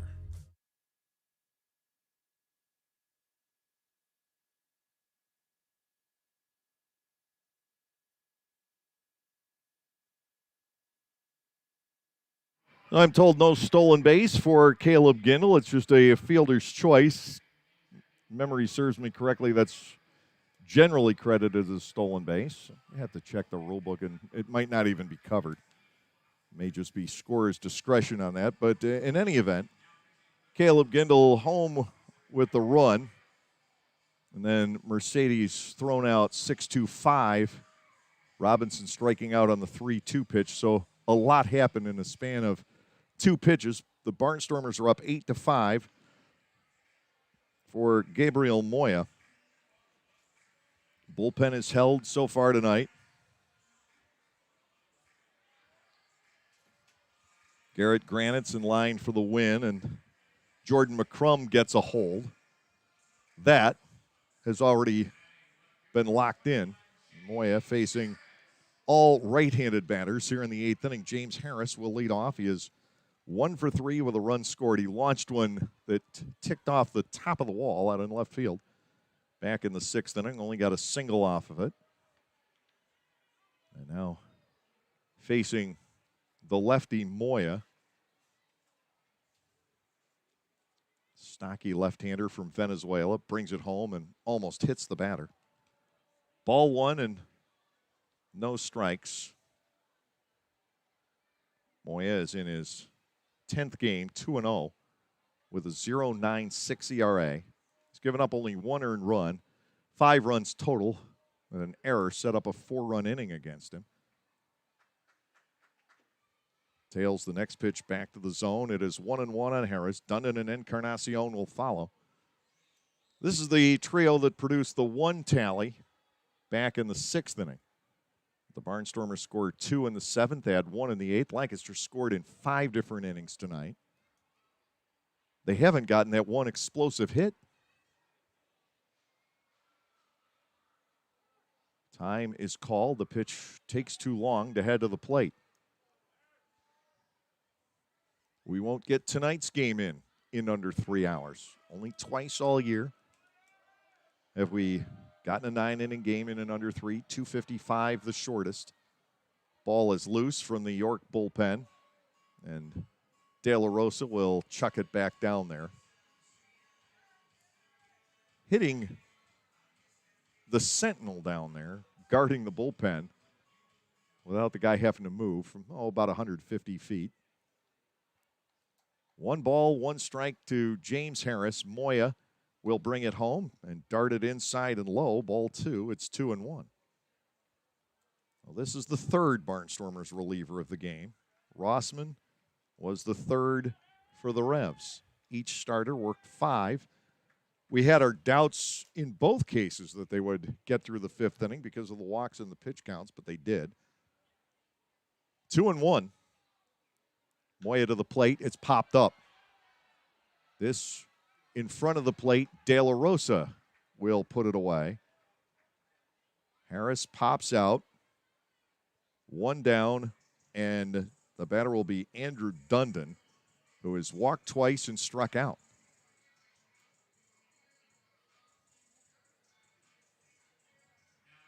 Lancaster leading by 3, needing to pick up 5 more outs.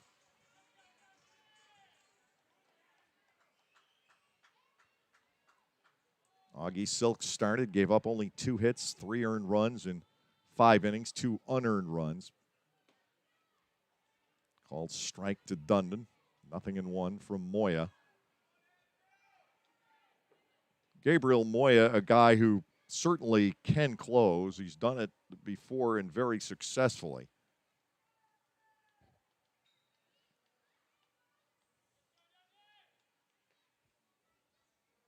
Ball is inside and low. He just doesn't have what you consider the prototypical closer stuff. He's not a hard thrower. But he gets outs. 1 ball, 1 strike, the count on Dundon. The Moya pitch turns away from the right-handed batter, a swing and a miss. It's 1-2. Gabriel Moya can make a baseball dance. He can be fun to watch in amongst the hard-throwing guys. 1 ball, 2 strikes. Dundon awaits. Moya kicks, and he fires. That ball is slammed but foul down the left field line. Still 1-2. Dundon got around a little early on it.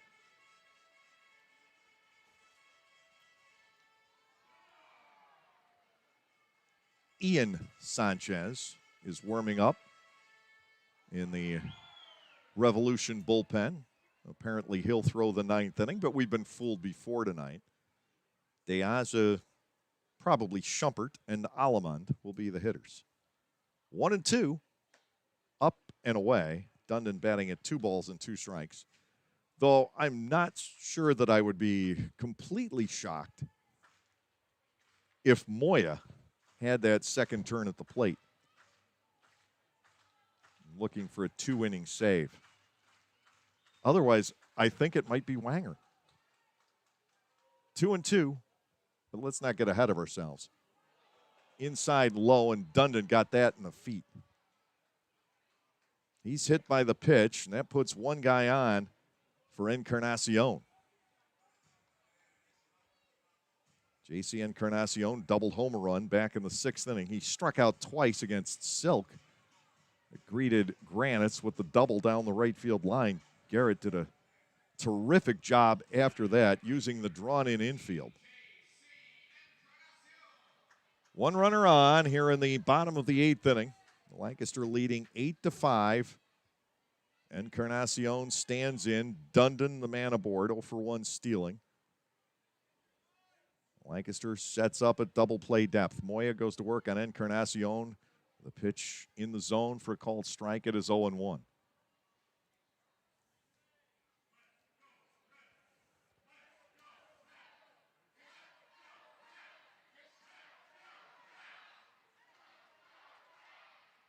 Southern Maryland with the 1-0 lead over Long Island in the bottom of the 9th. Matt Latos, the closer, is in. Bounced up there, stopped off the chest protector of De La Rosa. 1-1 to Encarnacion. High Point leads Gastonia 11-10 in the 8th. West Virginia over Lexington 10-5, also in the 8th inning.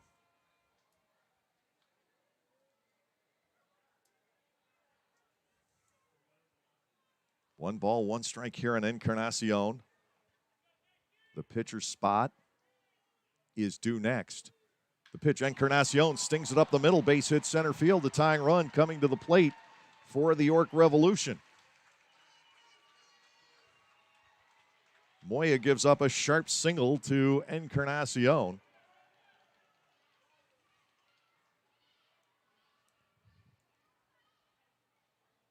And we've got the pinch hitter coming up for the York Revolution, and this is catcher Levine Rodriguez. Castro and Hill already in the game. They've used Herrera. Dotel on the injured list. Mesa not available. Well, they are playing a little bit short. The batter, Levine Rodriguez, from Venezuela, lives in Orlando, similar to Moya. Rodriguez is 23 years of age. On the season, 1 for 8, but he has drawn 3 walks. 1 out, first and second to Rodriguez, popped up foul and out of play. No balls and a strike. So it's not automatic, but certainly conceivable that Moya and Rodriguez are familiar with one another.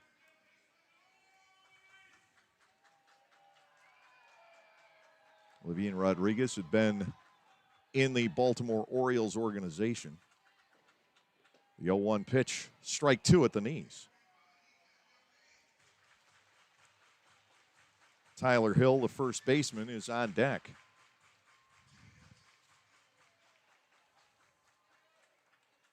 And the cupboard for York now is pretty well bare after Rodriguez.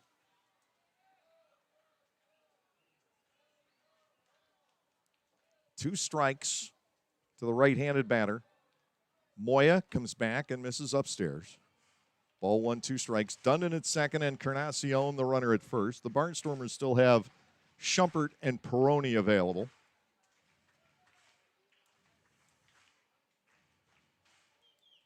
First out for Moya came fairly easily, but Dundon has been hit by a pitch. Encarnacion is singled.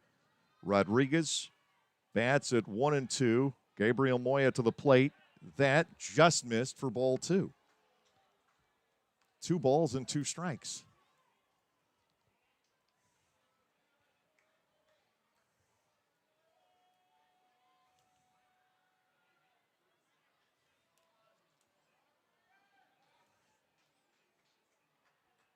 Infield looking for the double play ground ball.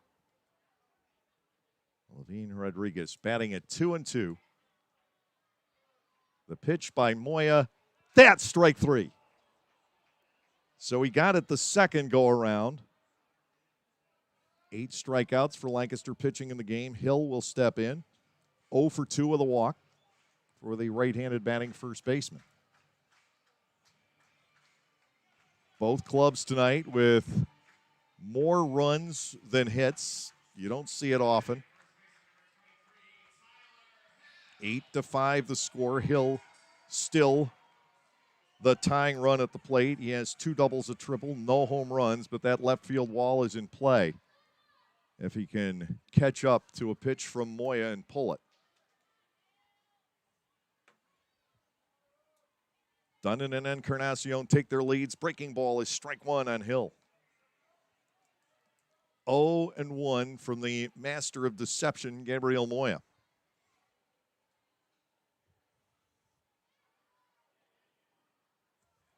Left-hander who dangles his arm, much like Tim McNabb used to, from the right side. Here's the 0-1 pitch. Fastball tailed away from us. Swing and a miss. It's 0-2. Moya is one of those lefties. Don't expect anything to come to you on a straight line. 2 strikes to Hill.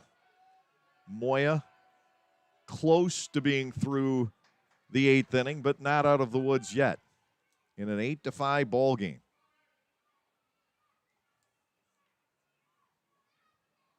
Nothing in 2 to Tyler Hill. Left-hander Schatz brings it home. He is low with it. Ball 1. 1-2. We have learned to take absolutely nothing for granted this season. No lead is safe. No inning is over until that third out is recorded. Hill awaits the 1-2. De La Rosa sets the target. The pitch is skied to center. Back is Mercedes. In is De Aza. It's Alejandro's ball. Moya is through the 8th inning. No runs on a hit with no errors. York strands 2. 9th inning of baseball coming up. Lancaster leads by the score of 8-5.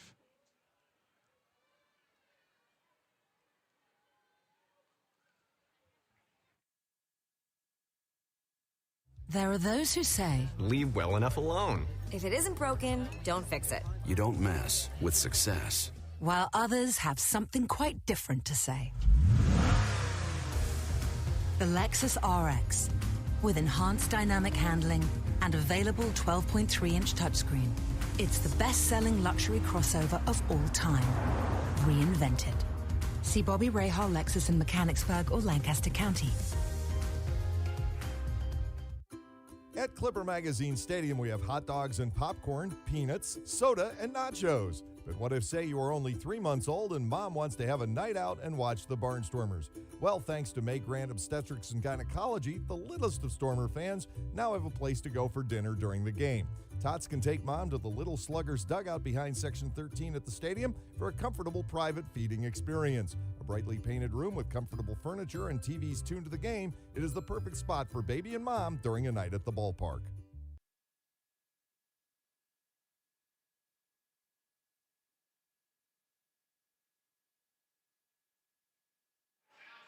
York has two players with virtually the same name. One is the shortstop, the other the new pitcher in. They have Jan Sanchez at short and Ian Sanchez. Now on the, I'm sorry, this is Isaac Sanchez. I thought it was Ian. Isaac Sanchez started the year with High Point. I Sanchez, Y Sanchez. Isaac Sanchez, 28 years of age, from the Bronx, but living in Chicago, takes over for Bubby Rossman, who worked an inning, gave up a base hit, a walk, struck out one, was charged with an earned run. Isaac Sanchez has been very effective, more so at High Point, at 1-0, 14 1/3 innings. 15 hits, 8 earned runs. That he's been largely effective against the Barnstormers. Got a win for High Point. De Asa with Schumpert to follow, and then Allemond. Right now, a save situation for whomever is warming up in the bullpen. And again, ordinarily it would be Scott Schumann, but his pitch count last night was well in the 30s. First pitch is a strike to De Aza. It's 0-1. I don't know that Scott would be available tonight. One strike. De Aza's 0 for 3, robbed his last time up. Sanchez comes back. That's wrapped foul up the first base side. And Alejandro is batting at 0-2.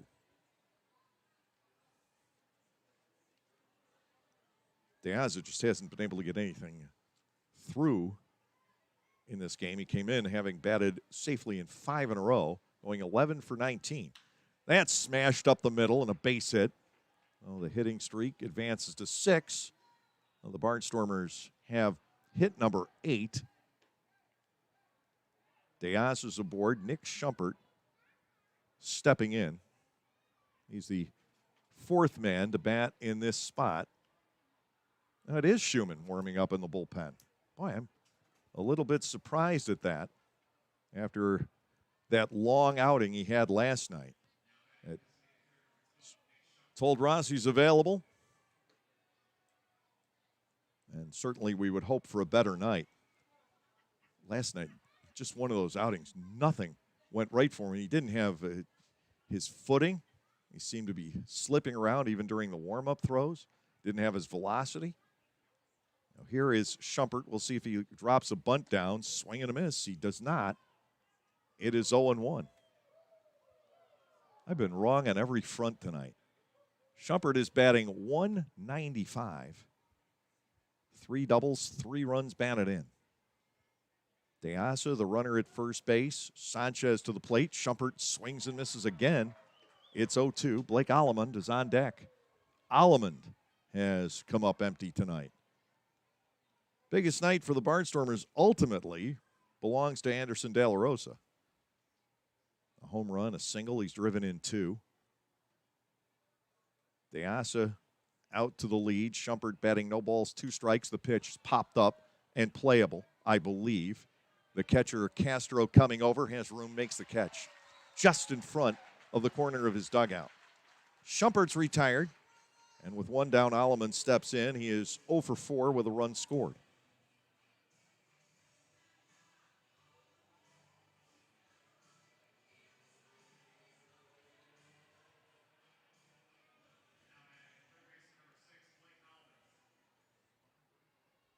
This will not be a save situation if the Barnstormers get DeAza around here.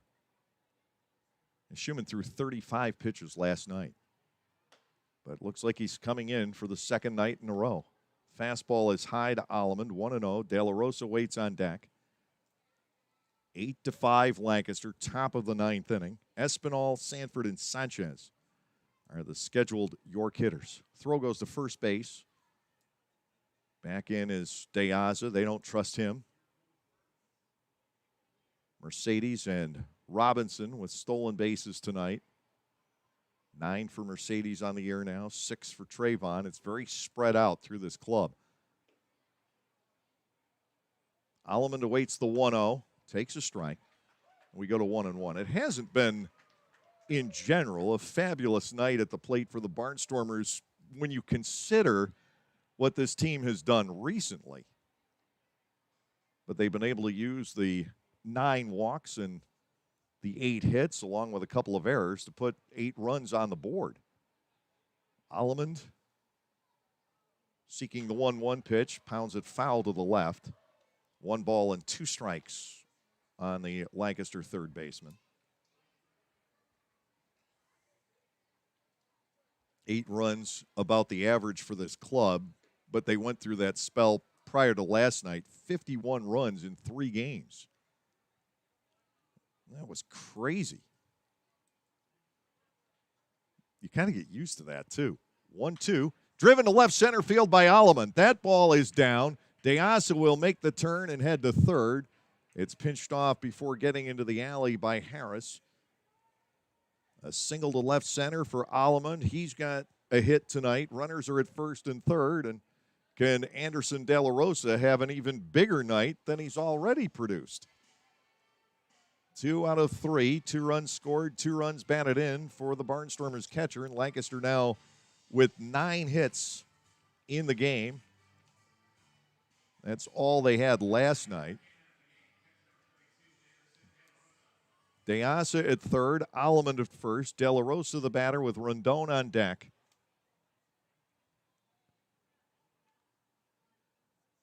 The Barnstormers trying to spread this lead out. Southern Maryland has beaten Long Island 1-0 tonight. The Blue Crabs increase the lead to a game and a half in the north. De La Rosa takes a breaking ball from Sanchez for a strike. It is 0-1.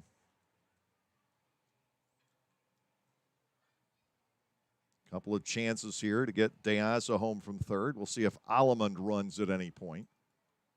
Here's the 0-1. De La Rosa with a nubber out between the plate and the mound. Sanchez only can go to first. That will score a run to make it 9-5. De La Rosa drives in his third run. He's retired, but De Asa is home. Alamund on to second. The batter will be Rondon. 3 RBI night for De La Rosa. A guy barely hitting 200, but he's driven in 16 runs. That's the way this offense has been clicking. Anderson is 2 for 4 in this game, so he's on the season now batting .215 with 16 runs batted in 19 games that he's played. Boy, you want to talk about offense. It's now 9-5. Here's Rondon looking to get Alamund over. Lancaster up by 4. It's no longer a save situation.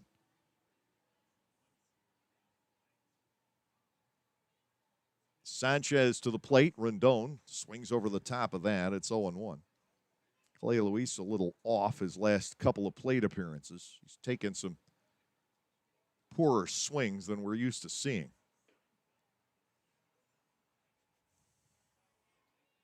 Two singles in the inning. De Asa able to wheel to third on the base hit by Alamund. De La Rosa scores the run with a squibber.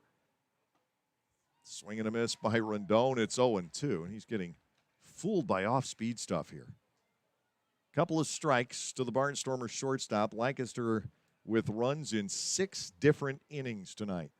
No big numbers, unlike a lot of other nights. 0-2 to Rondon. Gindel is on deck. He's been a base runner 4 times. Here's the pitch. Cleo fouls it off. Still 2 strikes. Espinal, Sanford, and Sanchez scheduled in the bottom of the 9th inning. The Barnstormers have to go to somebody because Moya has left for a pinch hitter. He, too, just like McCrum, will get a hold. The lead is too big for a save, but it looks like Ross wants to get Schumann back out there and give him another opportunity. 0-2, Rondon, ground ball shortstop. Jan Sanchez will toss it across. That will end the inning. But the Barnstormers are able to pick up another run on 2 hits with no errors, 1 left. We'll head to the bottom of the 9th. It is Lancaster 9 and York 5.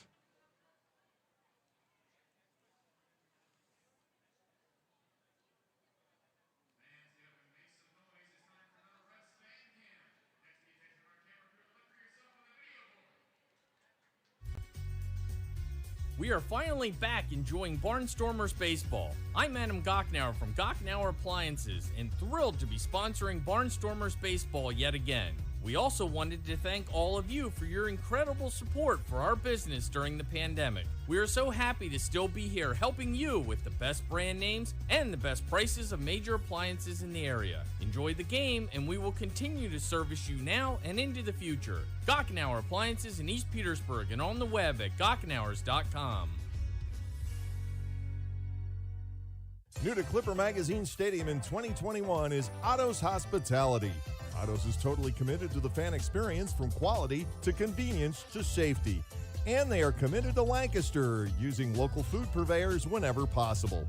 New menu items like homemade Brauhaus pretzels, Black Angus burgers, and Otto's meatballs are sure to make any Barnstormers game even more fun. Use self-ordering kiosks or your phone instead of waiting in the lines. That's Otto's Hospitality.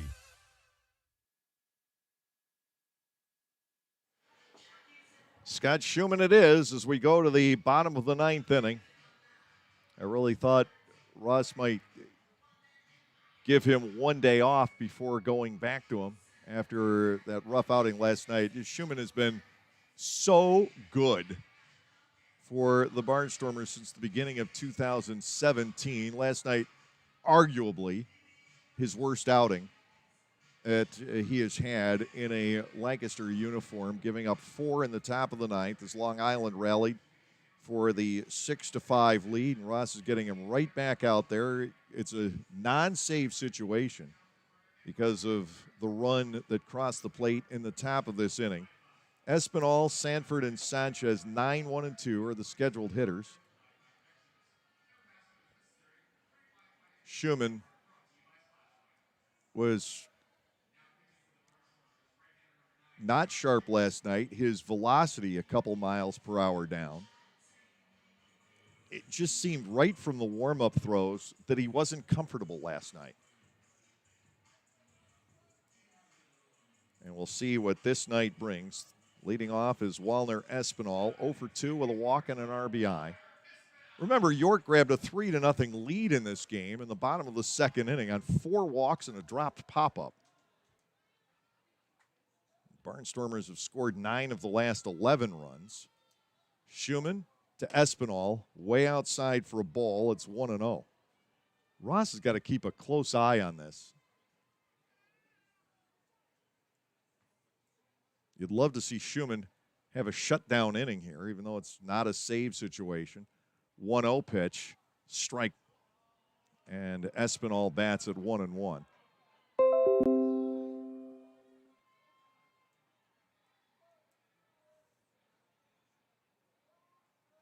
Infield playing Espinal to pull. The outfield counter to that. Here's a 1-1 pitch, swing and a miss.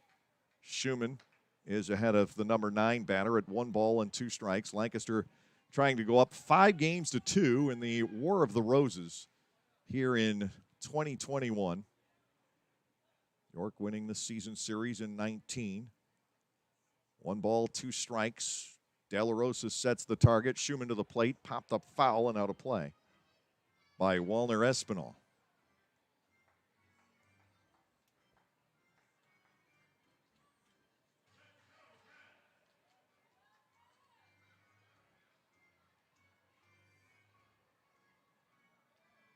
Schumann in the 95s in terms of his velocity. 1-2, swing and a miss. He went away from the fastball, and Espinal didn't expect it. Schumann gets the strikeout. Scott even had 2 strikeouts last night in the midst of all the bad stuff that went on in that top of the 9th inning. And he has struck out at least 1 in every appearance this season. 26 strikeouts now in 13 1/3 innings.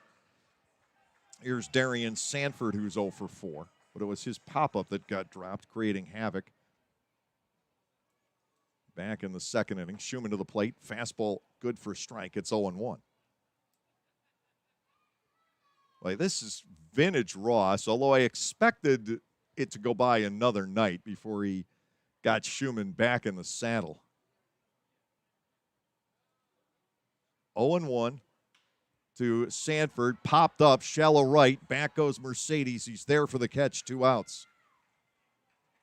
Schumann needs 1 more. Again, not a save on the line here with the 4-run lead. First, that pitch, by the way, to Sanford, topped 96. So it's good to see second this night. Schumann going back-to-back, coming off a 35-pitch outing. That the velocity's still a little bit shy of where he ordinarily lives, but most of it's there. The batter is Jan Sanchez, who is 1 for 3. The hit a home run. The one of just 2 hits given up by Augie Silk in 5+ innings. Strike taken by Sanchez. It is 0-1.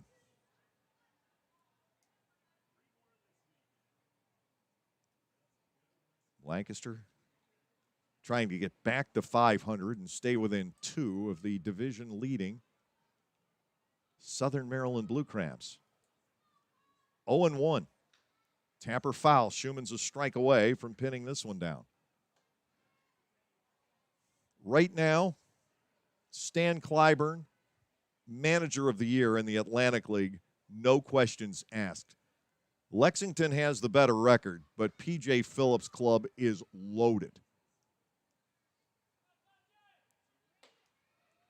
Ball one is up, 1-2. Stan has a lot of younger kids, does not have a lot of firepower in his offense. But boy, does he have that team playing well after a dismal start. 1-2, popped up foul. Sanchez not going away that easily for Scott Schumann.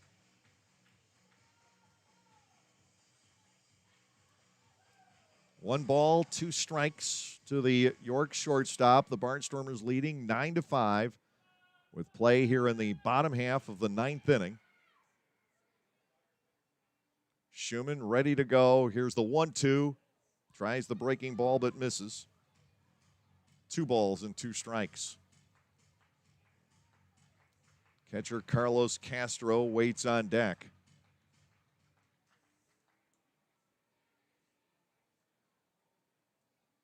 2-2. Schumann to Sanchez. The pitch.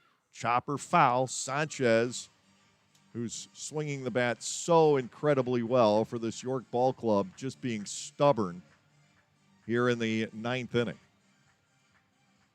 2 balls, 2 strikes, 2 outs. Nobody aboard for the York Revolution.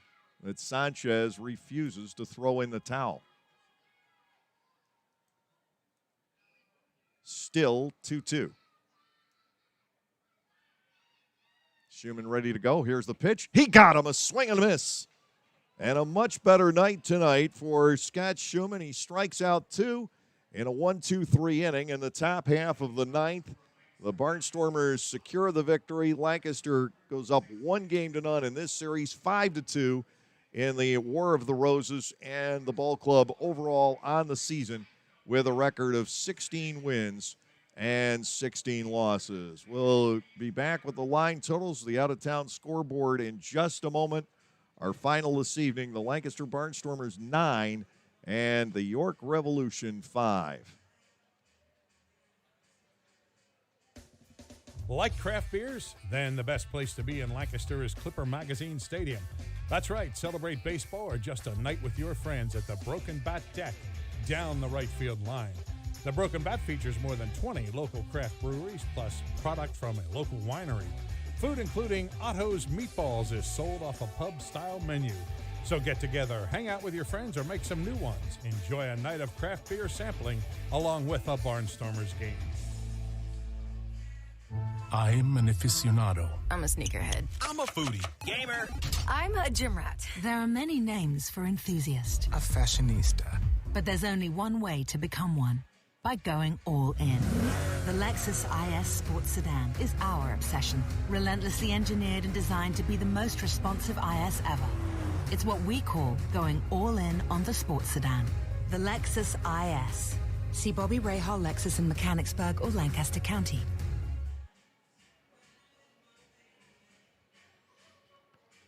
The Lancaster Barnstormers victorious tonight over the York Revolution in the opener of this 4-game holiday weekend series.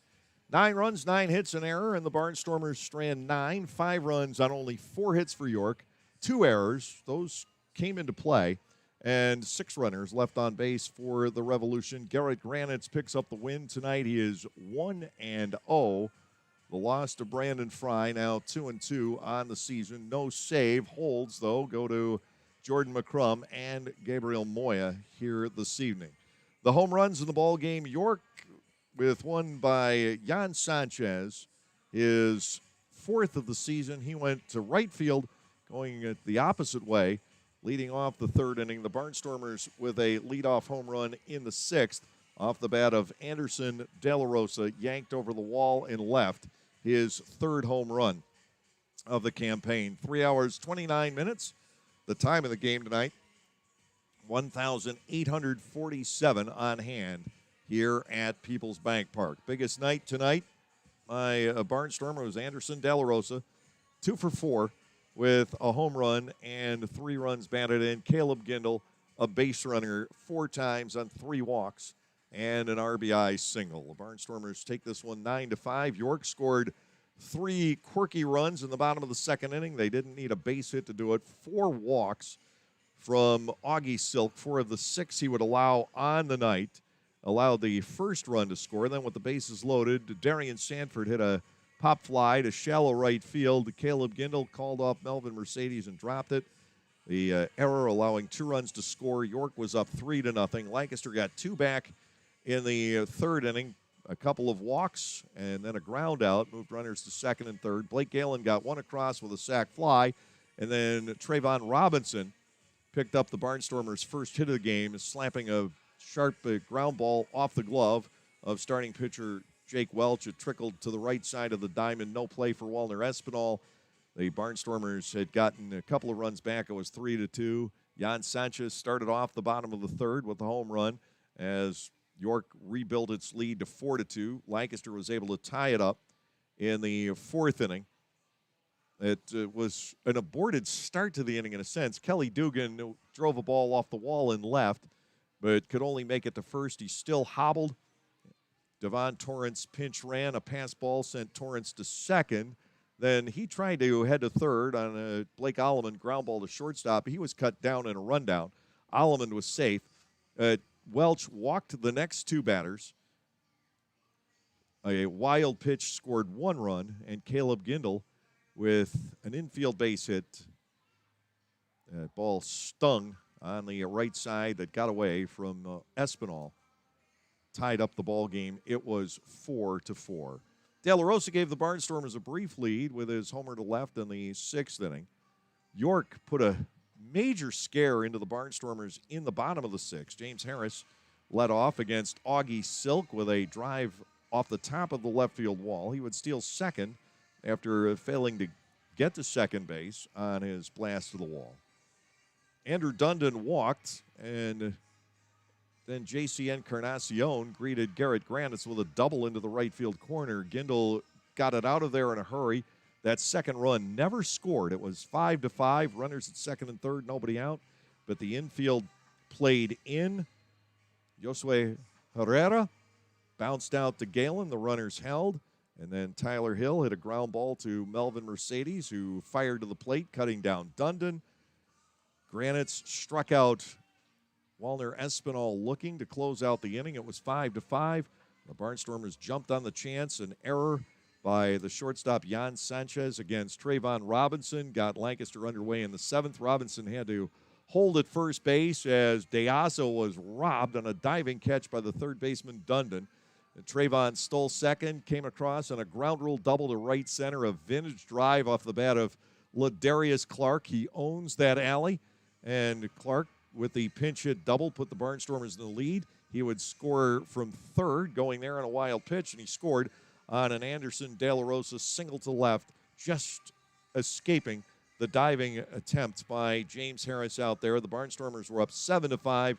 They scored again in the 8th as Caleb Gindel scampered home after Mercedes stole second. The throw back late on getting Gindel. And in the 9th inning, singles by DeAza and Alamond gave the Barnstormers runners at first and third with 1 out. A squibber out between the plate and the mound from De La Rosa's third RBI of the night as DeAza scored. The Barnstormers with the 9-5 win. But the best news, I think, out of tonight, not the 9 runs on the board. That's commonplace for this Barnstormers team. But the work of the bullpen. 4 innings, no runs off the Barnstormers relief corps tonight. Granitz, McCrum, Moya, and Schumann go an inning and a piece without a lot of fanfare. Great work by the bullpen here tonight. It's been beaten up. It's just been all out of sorts, really, since spring training. Tonight, the kind of night that Ross Peebles wants to see out of his bullpen, but tip your hat to Augie Silk because he allowed Ross to slot the bullpen. Silk going 5 innings plus tonight, giving up 2 hits, 5 runs, and 3 of those earned. So a nice start for Augie. He does not factor in the decision. It's Granitz getting the win tonight. 3 hours, 29 minutes, a little, believe it or not, shorter than our average 9-inning game. That's the story from here this evening. The rest of the Atlantic League tonight, it was the 1-0 victory for Southern Maryland over Long Island Burton with the win. Latos the save in front of 32-70 at Fairfield Properties Ballpark. They're going to the bottom of the ninth in Gastonia. High Point leading 12-10. And West Virginia has defeated Lexington tonight by the score of 11-5. The Barnstormers back to 500.